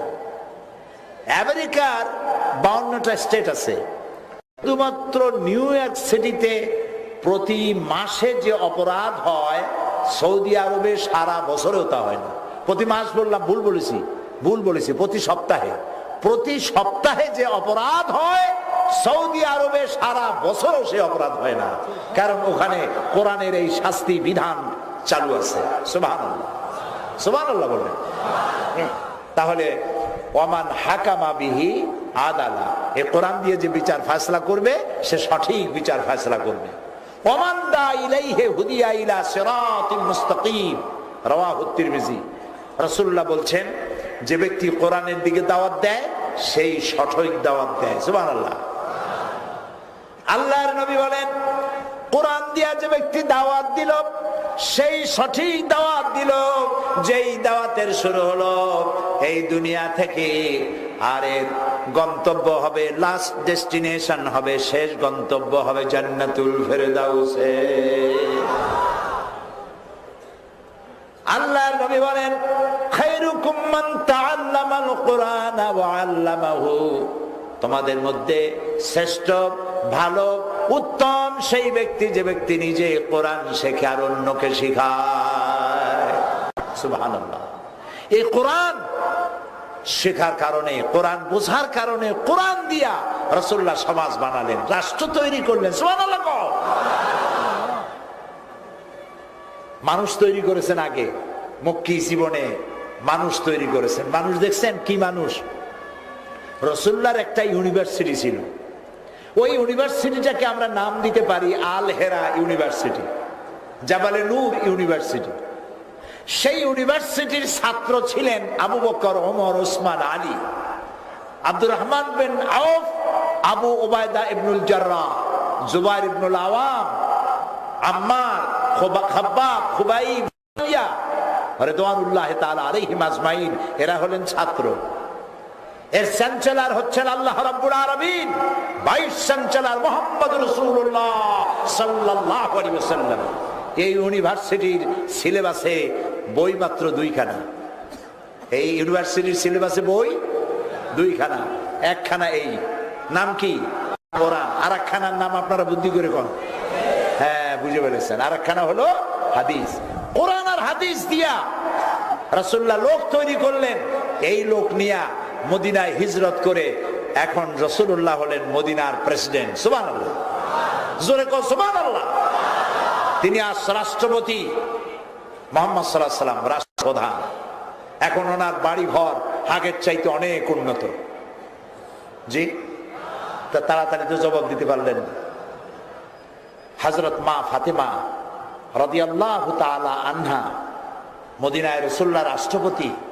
কান খুলে শুনতে হবে, ভুল করছি কোথায়, হারাইছি কি। হযরত ফাতেমা বলেন, ইয়া রাসূলুল্লাহ, আব্বাজান আটা পিষতে পিষতে আমার হাতে ছোলা পড়ে গেছে, ঠোসা পড়ে গেছে, ফোসকা উঠে গেছে। কুয়া থেকে পানি উঠাতে উঠাতে আমার ঘাড়ে দাগ পড়ে গেছে। দয়া করে আমাকে একটা দাসী দান করেন। 12.5 লক্ষ বর্গ মাইল স্টেটের রাষ্ট্রপ্রধান রাসূলুল্লাহ বলছেন, মা ফাতেমা গো, আমি এখনো অমুক অমুক গোত্রে খাবার পৌঁছাইতে পারি নাই, তোমাকে দাসী দেওয়ার কোনো সঙ্গতি আমার নাই। তুমি বরং প্রত্যেক নামাজের পরে সুবহানাল্লাহ 33 বার পড়ো, আলহামদুলিল্লাহ 33 বার পড়ো, আল্লাহু আকবার 33 বার পড়ো, আর লা ইলাহা ইল্লাল্লাহু ওয়াহদাহু লা শারীকা লাহু লাহুল মুলক ওয়া লাহুল হামদ ইউহয়ী ওয়া ইউমীতু ওয়া হুয়া আলা কুল্লি শাইইন কাদির। এই দিয়ে 100 পুরো করো, আল্লাহ তোমাকে জান্নাতে দাসীর ব্যবস্থা করবে। দেখছেন বাদশা কারে কয়, রাষ্ট্রপতি কারে কয়? হযরত ওমর ফারুক রাদিয়াল্লাহু তাআলা আনহু রাসূলের ঘরে রাসূলের সঙ্গে দেখা করতে গেছেন। রাসূলুল্লাহ আরাম ফরমাচ্ছিলেন। হযরত ওমর ঘরের মধ্যে ঢুকে সালাম পেশ করে ডুকরে কাঁদছেন, বাচ্চা শিশুর মতো ফোপায় ফোপায় কাঁদছেন। রাসূলুল্লাহ উঠে বসলেন। ওমর, কাঁদছো কেন? হযরত ওমর বলেন, ইয়া রাসূলুল্লাহ, আমি বিশ্বনবীর ঘর দেখতেছি, চোখের পানি রক্ষা করতে পারছি না। বিশ্বনবীর ঘরের ভিতরে তাকায় দেখলাম ছোট্ট ঘরের এক কোনায় পানির সরাহিটা কাত হয়ে পড়ে আছে, তাতে পানি নাই। আর এক কোনায় একটা মগ, তাতেও পানি নাই। আর এক কোনায় আধা কেজি 1 কেজির মতো জব ছড়ানো আছে, আর বিশ্বনবী দড়ির খাটের উপরে শোয়া, পিঠ মোবারকে দড়ির দাগগুলা, বিছানার চাদরও নাই, বালিশও নাই। আমি সহ্য করতে পারছি না, আমি অসহ্য হয়ে গেছি। আপনি আমাকে অনুমতি দেন, আমি একটা তোষক বানিয়ে নিয়ে আসি আপনার জন্য। রাসূলুল্লাহ বললেন, ওমর, আমি তো দুনিয়ার শান্তি করতে আসি নাই। আমি যদি ওহদ পাহাড়টাকে বলি, ওহদ আমার জন্য সোনায় পরিণত হয়ে যা, আস্তা পাহাড়টা সোনা হয়ে যাবে। কোথায় ঘুরছো? কার পাশে ঘোরো তোমরা? কোন নেতার পেছনে দৌড়াও? কোরআনের কাছে আসো, রাসূলের কাছে আসো, আবার ফিরে আসো। ভাগ্য আবার খুলে যাবে, বদনসিব শেষ হয়ে যাবে। পূর্ব দিগন্ত থেকে আবার খেলাফত আলা মিনহাজুন নবুওয়ার সূর্য উদিত হবে ইনশাআল্লাহ। ফিরে আসতে হবে সেই দিকে। বাহরাইন থেকে কাতারে কাতারে উট এসেছে, রাসূল প্রেসিডেন্ট, খাজনার টাকা আসছে, খেরাজ আসছে, ওসর আসছে, টাকা পয়সা, সোনা দানা, গম চাউল, অভাব নাই, স্তূপ হয়ে গেছে সামনে। নবী করিম সাল্লাল্লাহু আলাইহি ওয়াসাল্লাম একবার তাকালেন, ফজরের নামাজ পড়ে 2 হাতে বিতরণ শুরু করে দিলেন, 2 হাতে বিতরণ শুরু করে দিলেন। জোহর হয়ে গেল, আবার বসলেন, আবার বিতরণ করলেন। আসর হয়ে গেল, আসরের নামাজ পড়ে তখন আর কিচ্ছু বাকি নেই, সব দেওয়া হয়ে গেছে। জামা কাপড়ে এরকম একটা ঝাড়া দিলেন, মনে হলো যেন কিছু ময়লা লাগছিল, ঝাড়া দিয়ে ফেলে দিলেন। ঘরের মধ্যে প্রবেশ করে শ্রান্ত ক্লান্ত সারাদিনের অভুক্ত নবী হযরত আয়েশার কাছে গিয়ে বললেন, আয়েশা, আমি তো সারাদিন আজকে পরিশ্রম করেছি, আমাকে কিছু খাবার দাও। হযরত আয়েশা বললেন, ইয়া রাসূলুল্লাহ, আল্লাহর নামে কসম করে বলছি, আমি আয়েশার ঘরে বাড়ি ছাড়া কোনো খাবার নাই।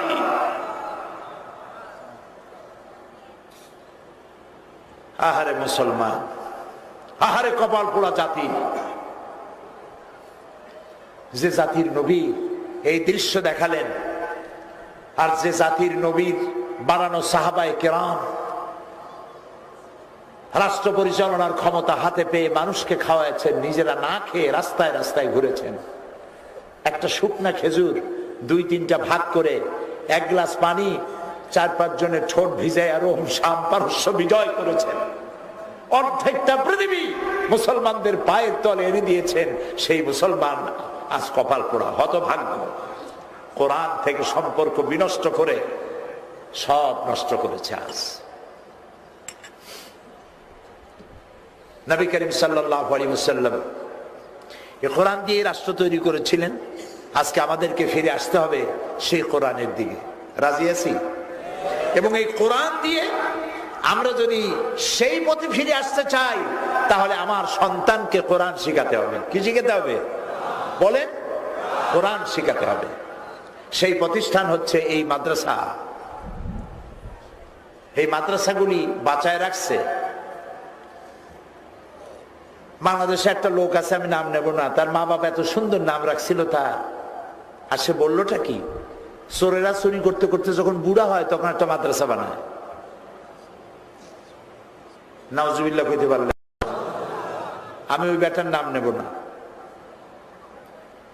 তো মাদ্রাসা তো বানাইছে আমাদের পীর ওলি বুজুর্গ যারা, তারা আমাদের মুরব্বী যারা আলেম ওলামা, তারাই মাদ্রাসা বানায়। চোরেরা মাদ্রাসা বানাইছে? যদি চোরেরা মাদ্রাসা বানায় থাকে, তাহলে উপমহাদেশের সব পীরেরা চোর, সব আলেমরা চোর। ইন্না লিল্লাহি ওয়া ইন্না ইলাইহি রাজিউন। আল্লাহ তাকে হেদায়েত নসিব করুন। আর কপালে যদি হেদায়েত না থাকে, তাহলে হেদায়েত কাহাকে বলে এবং উহা কত প্রকার তা বুঝাবার জন্য ফেরেশতারা তৈরি হয়ে আছে। আল্লাহর ওলিরা আমাদের জীবনের শ্রেষ্ঠ সম্পদ। আল্লাহর ওলিরাই এদেশে মাদ্রাসা করেছেন, মসজিদ করেছেন। আমার বাপ দাদার মাথায় টুপি এনেছেন আল্লাহর ওলিরা, তারাই মুখে দাঁড়িয়ে এনেছেন, মাদ্রাসা করেছেন, মসজিদ করেছেন। আমাদের বুজুর্গ ব্যক্তিরা, আমাদের আলেম ওলামা আমাদের সম্পদ। মৌলানা আব্দুস সোবহান সাহেব কাছে বসা, আল্লাহর মেহেরবানি পাবনাকে শুধু দিয়েছেন, নেন নাই কিছুই। একথা কি মিথ্যা না সত্য? সবার কাছে জবাব চাই, এটা কি সত্য? কি বিশাল জান্নাতের বাগান তৈরি করেছেন, আলহামদুলিল্লাহ বলেন। এই বাগানে শরীক হন, ছেলেটাকে এখানে পাঠান। আপনি ছেলেটাকে কলেজ বিশ্ববিদ্যালয়ে পড়াইছেন, কোরআন জানে না, হাদিস জানে না, জানাজার নামাজ কারে পড়ে বলে তাও জানে না, আপনার কবর জিয়ারত করতে পারবে না, যেহেতু দোয়া দুরূদ জানে না। এই যে আমাদের পার্লামেন্টে যা হয়, নীরব, একজন মারা গেলে নীরব ভূমিকা পালন করে দাঁড়ায় দাঁড়ায়। আমি 96-তে যখন এমপি হয়েছিলাম তখন বলছিলাম যে এই বোবা সংস্কৃতির অর্থ কি তা তো আমি বুঝি না। একজন লোক মারা গেছে, আমরা নীরব হয়ে খাড়াই থাকলাম। এখন যিনি মরে গেছে তারা কি টের পাবে যে বাংলাদেশের পার্লামেন্টে 300 লোক খাড়াই রয়েছে? তাতে হয়েছে কি? আমরা তো আমার বাপের কবরের কাছে গেলে কিছু পড়ি, কোন পীরের মাজারে গেলে কিছু পড়ি, মায়ের কবরের কাছে গেলে কিছু পড়ি, মুখ বুঝে কেউ দাঁড়ায় থাকে ভূতের মতো। তা আমি বললাম, স্পিকার সাহেব, আমি যদি হতাম তাহলে আমি তো বলতাম সূরা ফাতিহা পড়েন, সূরা ইখলাস পড়েন, তারপরে দোয়া করি। উনি বললেন, আপনারা সবাই সূরা ফাতিহা পড়েন, সূরা ইখলাস পড়েন। হুমায়ুন রশিদ চৌধুরী তখন পার্লামেন্টের স্পিকার ছিলেন। তা আপনি আপনার সন্তানটাকে এটুকুনো শিখান নাই যে মরে যাওয়ার পর আপনার জন্য পড়বে রব্বির হামহুমা কামা রাব্বায়ানি সগীরা? আহারে, এই দোয়াটা কে শিখাইছে? আল্লাহ রাব্বুল আলামিন দোয়াটা শিখায় দিলেন।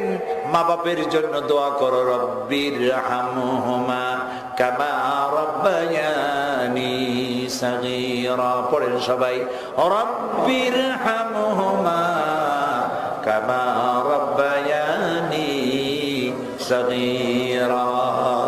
আয় আল্লাহ তাআলা, আমার জীবনের অসহায় কালে আমার মা বাপ যেভাবে আমাকে যত্ন করেছে, লালন করেছে, ও আমার রব, তুমি আমার মা বাপকে সেভাবে তাদের বার্ধক্যে, তাদের মৃত্যুর পরে তাদেরকে তোমার রহমতের কোলে লালন পালন করো। সুবহানাল্লাহ। আপনার ছেলেকে আপনি তাও শিখাতে পারেন নাই, ব্যর্থ হয়েছে। এই মাদ্রাসা কত বাইরের জেলার লোকেরা এসে আলেম হয়ে গেল, আপনার ছেলে ঘরের কাছে এই মাদ্রাসায় আসতে পারল না। এটার নাম দিয়েছে মৌলবাদ, মৌলবাদী প্রতিষ্ঠান, জঙ্গিবাদী মাদ্রাসা যত সব নাকি জঙ্গি। কি সব নাম বানাইছে, হুজ্জাতুল কুজরা। তারপরে নতুন এক নাম আবার আবিষ্কার করেছে, আল জঙ্গিতুল জংলা। এইটা আবার কি আল্লাহ জানে, আমরা বুঝি টুঝি না। আরে সবগুলি মাদ্রাসায়, কাজী মাদ্রাসা বন্ধ করো। অথচ সন্ত্রাসের বিরুদ্ধে আলেমরাই ভূমিকা রেখেছে বেশি। সমস্ত মসজিদের খতিবগণ বাইতুল মুকাররমের মরহুম খতিব ওবায়দুল হক সাহেব ডাক দিলেন। আমরা পার্লামেন্টে কথা বললাম, ওয়াজের মাহফিলে বললাম, তাফসিরে বললাম, সর্বত্র সমস্ত আলেমেরা বাংলাদেশের 3 লক্ষ মসজিদের মেম্বরে দাঁড়িয়ে সন্ত্রাসের বিরুদ্ধে বক্তব্য রেখেছে। আলেমদের কারণেই সন্ত্রাস বন্ধ হয়েছে, কেউ জায়গা দেয় নাই। কারণ ইসলাম সন্ত্রাসের বিরুদ্ধে। আল্লাহর আইন বোমা মারিয়া চালু করার কোন ব্যবস্থা আল্লাহ ইসলামে করেন নাই। আল্লাহ তাআলা তার রাসূলকে বলেছেন, ইন্নামা আনতা মুযাক্কিরুল লাস্তা আলাইহিম বিমুসাইতির। ও নবী, আপনাকে উপদেশক করে পাঠানো হয়েছে, দারোগা করে পাঠাই নাই। লাঠি মেরে হেদায়েত করার কোনো প্রয়োজন নাই। ওরা বোমা মারিয়া জজ মারবে, আদালতের উকিল মারবে, জজ মারিয়া উকিল মারিয়া ইসলাম কায়েম করবে। এ কোন বর্ণ ইসলাম? এই ইসলাম আল্লাহর নয়। মারপিট করে ইসলাম প্রতিষ্ঠা করার কোন বিধান আল্লাহর নাই। আমার আল্লাহ, তাকবীর পরে দেন, আমার আল্লাহ তাআলা সমস্ত পৃথিবীর মানুষগুলিকে অধিকার দিয়েছেন, অকুলিল হাক্কু মির রাব্বিকুম ফামান শাআ ফালিউমিন ওয়া মান শাআ ফালিয়াকফুর। তোমার রবের পক্ষ থেকে সুস্পষ্ট ঘোষণা। কার পক্ষ থেকে?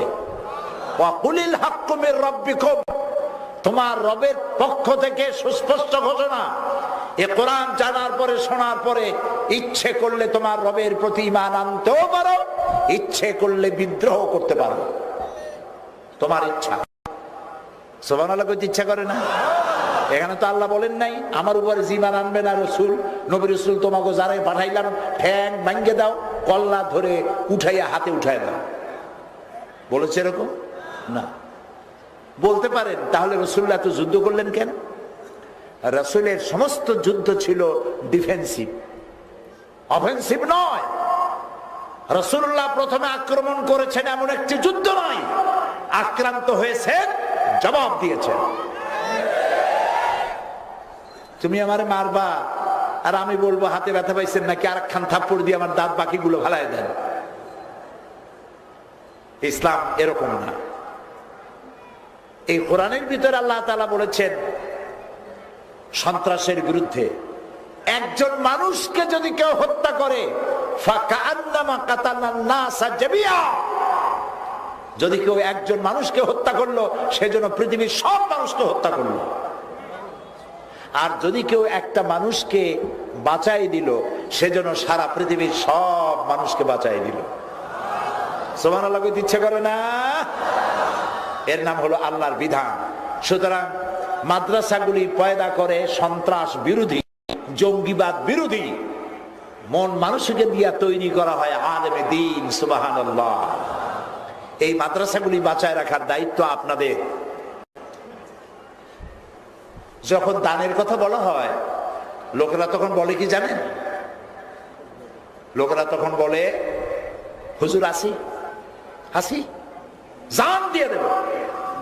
আরে এগুলো খুব চালাক, যারা জান দিতে চায় আগে। আল্লাহ তো জান আগে চান নাই। ওয়াতুজাহিদুনা ফি সাবিলিল্লাহি বিআমওয়ালিকুম ওয়া আনফুসিকুম, বেটা আগে মাল দে, তারপরে জান দিবি। তা আগে যদি জান দিয়ে দাও মাল তো থেকে যাবে। মানুষে কয়েছে হুজুর জান দিয়ে দেবো আসি, এইরকম চালাক মানুষের দরকার নেই। আল্লাহর রাস্তায় আপনাকে দান করতে হবে, দিতে হবে। আপনাদের দানের এই বাংলাদেশ, এই উপমহাদেশে এই মাদ্রাসা, মসজিদগুলি, হেফখানা, এতিমখানাগুলি চালু আছে। কিছু লোক আছে খুবই কৃপণ, পাবনায় ওরকম কৃপণ আছে বলে আমি মনে করি না। আলহামদুলিল্লাহ। এক বেটা রাস্তা দিয়ে যাচ্ছে, মুসাফির মানুষ, সাথে একটা রুটি ছিল, ক্ষুধা লাগছে খুব। খাওয়া দাওয়া শেষ করে কি বলে গোসল টোসল করে নামাজ পড়িয়া রুটিটা খাইতে যাবে, তখন একটা পাখি এসে রুটিটা সমেরে নিয়ে গেছে। লোকটা খুব বিষণ্ণ হয়ে গেল, হায় রে আল্লাহ, একটা রুটি শেষ বেলা খাইতে বসলাম আর এইভাবে সমারে নিয়ে গেল। পাখিটা গেল কই? দেখে যে ওই গাছের আগায় বসা, যাইয়া মারছে এক ঢিল। পাখি আর এক ডালে গেছে, ওইখানে গেছে, ও আর এক গাছে গেছে, সেইখানে গেছে।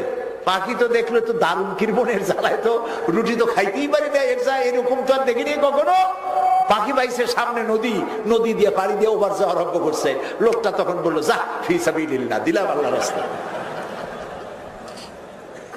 এই রকমের দান করার কোনো মানে নাই। মরার আগে দিয়ে যাও, কাবলা আইয়াতি আহাদাকুমুল মাউত, মরার আগে দিয়ে যাও। তা না হলে মরার সময় কিন্তু বলবা ফাসাদদাকা ওয়া কুম মিনাস সালিহিন ওয়ালা ইউআখিরাল্লাহু নাফসান, যদি ইজা জা আজালুহা, কি বলেন না কেন?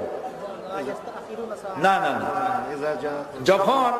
যখন মৃত্যু আসে তখন সে বলে আল্লাহ তাআলা আমি যদি একটু হায়াত পাইতাম, ফাসাদদাকা, আমি দান সদকা করতাম, ওয়া কুম মিনাস সালিহিন, আর আমি সালেহিনদের মধ্যে শামিল হয়ে যেতাম, সুফি হইতাম, পরেশগার হইতাম। আল্লাহ তুমি আমার একটু সময় দাও, তখন আর সময় দেওয়া হবে না, আর সময় যাও হবে না, এটাই শেষ। সুতরাং মরার আগে দিয়ে যাইতে হবে। এখন যদি কেউ হাঁটেন তাহলে কিন্তু লোকেরা বুঝবে দেবেন না তাই হাঁটতেছেন।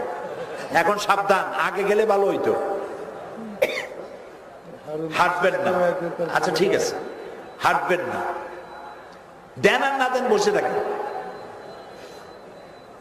তো আপনি দিবেন 1, আল্লাহ বাড়াই দিবেন 10, 10 থেকে 700, 10 থেকে 700।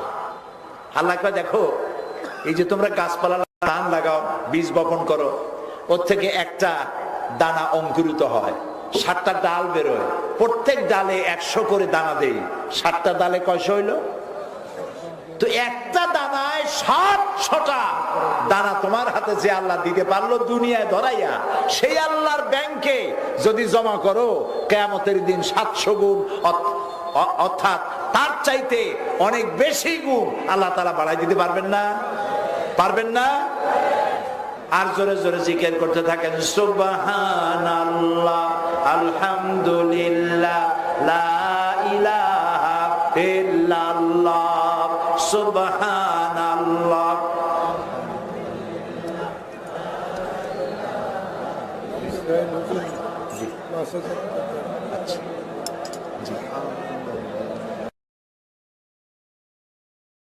আমিন। ربنا ظلمنا أنفسنا وإن لم تغفر لنا وترحمنا لنكونن من الخاسرين ربنا فاغفر لنا ذنوبنا وكفر عنا سيئاتنا وتوفنا مع الأبرار। আয় আল্লাহ তাআলা, 2 দিন ব্যাপী কোরআনে কারীমের তাফসীরের মাহফিলে হাজার হাজার মুসলমান নরনারী গুনার বোঝা মাথায় নিয়ে তোমার দরবারে হাত তুলেছি। মেহেরবানি করে আমাদের জিন্দেগির গুনাহ খাতা মাফ করে দাও রব্বুল আলামিন। আমাদের মধ্য থেকে মা বাপ যদি দুনিয়া থেকে বিদায় হয়ে গেছে, কবরগুলিকে জান্নাতের টুকরা বানায়া দাও। রব্বির হামহুমা কামা রব্বায়ানি সগীরা। সবাই পড়েন, রব্বির হামহুমা কামা রব্বায়ানি সগীরা। আয় আল্লাহ তাআলা, তাম পৃথিবীতে মুসলমানেরা যত জায়গায় বিপদে আছে, আল্লাহ বিপদগ্রস্ত মুসলমানদের তুমি সাহায্যকারী হয়ে যাও। আল্লাহ তাআলা ফিলিস্তিনিদেরকে অভিশপ্ত ইহুদিরা মেরে মেরে শেষ করে দিল। তাদের জন্মস্থান, তাদের ভিটা বাড়ি, তাদের বাড়ি ঘর ভেঙে চুরে চুরমার করে দিল। তাদের গোলাপ ফুলের মতো ছোট ছোট বাচ্চাগুলি কামানের গোলা দিয়া উড়ায় দিল। আল্লাহ তুমি দয়া করে ফিলিস্তিনিদের জমিন তাদের জন্য ছেড়ে দাও। ফিলিস্তিনকে তুমি স্বাধীন বানায় দাও। আল্লাহ জালিমদের হাতকে তুমি বন্ধ করে দাও। জুলুমের হাতকে তুমি স্তব্ধ করে দাও। আল্লাহ তাআলা মজলুমের পাশে তুমি দাঁড়াও। তোমার রহমত দিয়া, তোমার রহমতের চাদর দিয়ে, তোমার দিনের কথা যারা বলেন, দিনের আন্দোলন যারা করে, তাদের রহমতের চাদর দিয়া তুমি ঢেকে রাখো। আয় আল্লাহ তাআলা, তোমার ইসলামের জন্য যারা জীবন দেয়, রক্ত দেয়, তোমার দিনের কথা বলে বেড়ায়, তোমার ইসলামী আন্দোলনের জন্য যারা কাজ করে, পয়সা দেয়, দয়া করে তুমি তাদের প্রতি রহম করো। যত ষড়যন্ত্র করা হচ্ছে ইসলামের বিরুদ্ধে, আল্লাহ সমস্ত ষড়যন্ত্রগুলি আল্লাহ তুমি মাকড়সার জালের মতো ছিন্ন ভিন্ন করে দাও। আল্লাহুম্মা ইয়া মুনজিলাল কিতাব ওয়া মুজরিয়াস সাহাব সারিয়াল হিসাব হাজিমিল আহজাব আল্লাহুম্মা হজিমহুম ওয়া জালজিলহুম ওয়ানসুরনা আলাইহিম। আয় আল্লাহ, এ দারুল আমান আমান দিয়ে টিকায় রাখো। আসমানি জমিনি বালা মুসিবত থেকে, শকুনের বদনজর থেকে এই প্রতিষ্ঠান টিকায় রাখো। আল্লাহ তাআলা হযরত মাওলানা আব্দুস সোবহান সাহেব সারাটা জীবন দিনের যত কাজ করেছেন, সমস্ত কাজগুলি তুমি কবুল ফরমাও। তাকে সুস্থ এবং দীর্ঘ জীবন দান করো। তার জীবন সঙ্গিনী তাকে জান্নাতে জায়গা করে দাও। আল্লাহ তাআলা, যারাই আসিরউদ্দিন সাহেব এখানে জমিন দিয়েছেন, আসিরউদ্দিন হাজী সাহেব আজ আর নাই, তাকে জান্নাতে জায়গা করে দাও। আল্লাহ তাআলা, এই প্রতিষ্ঠানের জন্য অনেক জায়গা দরকার, তুমি অনেক দিয়েছো। ছোট্ট একটা টিনের ঘর ছিল, তুমি সেখানে প্রাসাদ নির্মাণ করে দিছো। সমস্ত প্রশংসা তোমার। আল্লাহ তাআলা, আশেপাশে আরো জায়গা আছে, এই জায়গাগুলি যাদের, তাদের কলিজার মধ্যে এই প্রতিষ্ঠানের প্রতি মহব্বত পয়দা করে দাও। আল্লাহ তাআলা মানুষকে জান উজাড় করে মুক্ত হস্তে এই প্রতিষ্ঠানকে বাঁচাবার জন্য অর্থ, বিত্ত, পরামর্শ, সহযোগিতা সবটা করার তৌফিক দান করে দাও। আল্লাহ তাআলা, আমাদের প্রিয় জন্মভূমি এই বাংলাদেশ, এই বাংলাদেশে 3 লক্ষ মসজিদ বা তারও বেশি। এই সমস্ত মসজিদ গুলোতে প্রতিদিন 5 বার তোমার শ্রেষ্ঠত্বের ঘোষণা করা হয়, প্রতিদিন 5 বার তোমার বিশ্ব নবীর বিশ্ব নবুয়তের ঘোষণা দেওয়া হয়। আল্লাহ তাআলা এই জমিনের 15 কোটি মুসলমান ফজরের আজান শুনে ঘুম ভাঙে, আর এশার আজান শুনে নামাজ পড়ে ঘুমাতে যায়। এই জাতির উপরে তুমি ভিন্ন কোন শাস্তির ফয়সালা দিও না। আল্লাহ তাআলা, আমাদের ভুল হয়েছে, আমাদের গুনাহ হয়েছে, আমাদের যথেষ্ট ভুল আছে, গুনাহ আছে, আর তুমি গফুরুর রহিম, সত্তারুল উয়ুব, আমাদের ত্রুটি বিচ্যুতি যা হয়েছে আমরা মাপ চাই, আমাদেরকে তুমি শাস্তি দিও না। আল্লাহ তাআলা আমাদেরকে শাস্তি দিও না, আমাদেরকে গজব দিও না। আল্লাহ তাআলা এই দেশটা এত ভালো, লক্ষ লক্ষ মানুষ সারা রাত বসে বসে তোমার কোরআন শুনে বিনা স্বার্থে, এই কাউকে রিক্সা ভাড়া দিয়ে বাস ভাড়া দিয়ে এখানে আনানো হয় নাই। মাহফিলের পরে এক মুঠ খানাও কাউকে দেওয়া হবে না। তুমি তাকায় দেখো মাহবুব, এই দেশের মানুষগুলো এত ভালো। আল্লাহ গুনাহগার, এটা স্বীকার করি, তুমি মাফ করে দাও, তুমি ক্ষমা করে দাও, আমাদেরকে আযাব দিও না বাবু।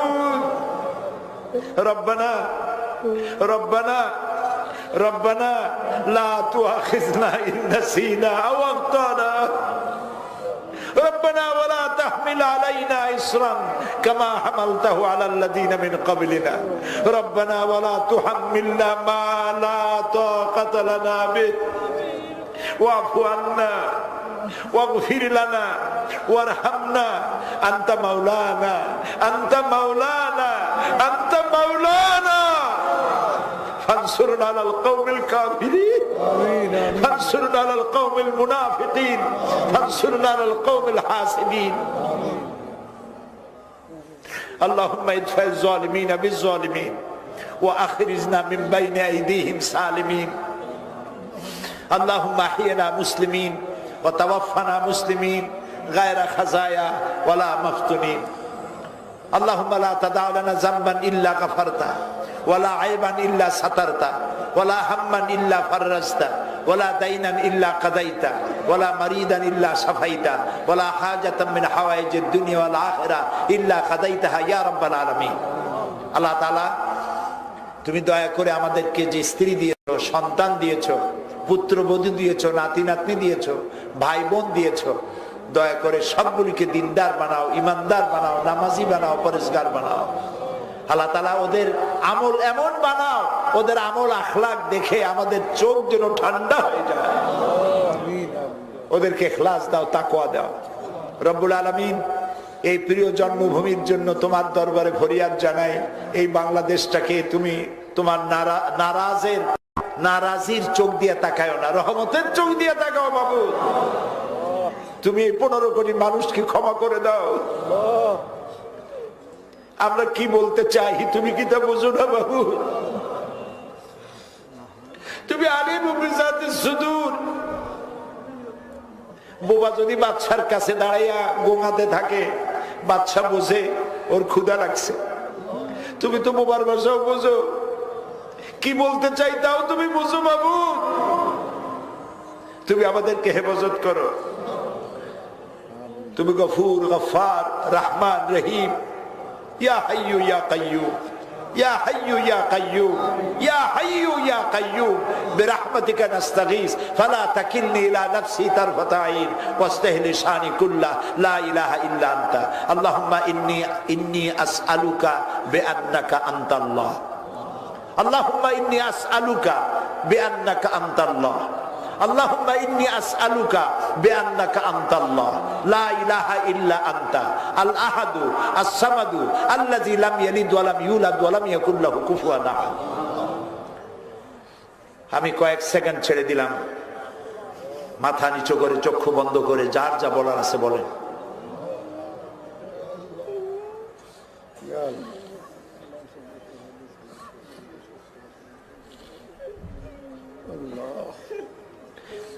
আল্লাহ, তোমার আরশে আজিম থেকে একটু তাকায় দেখো তো, গোলামেরা কিভাবে মাথা নিচু করছে, গোলামেরা কিভাবে মাথা নিচু করেছে রবের সামনে।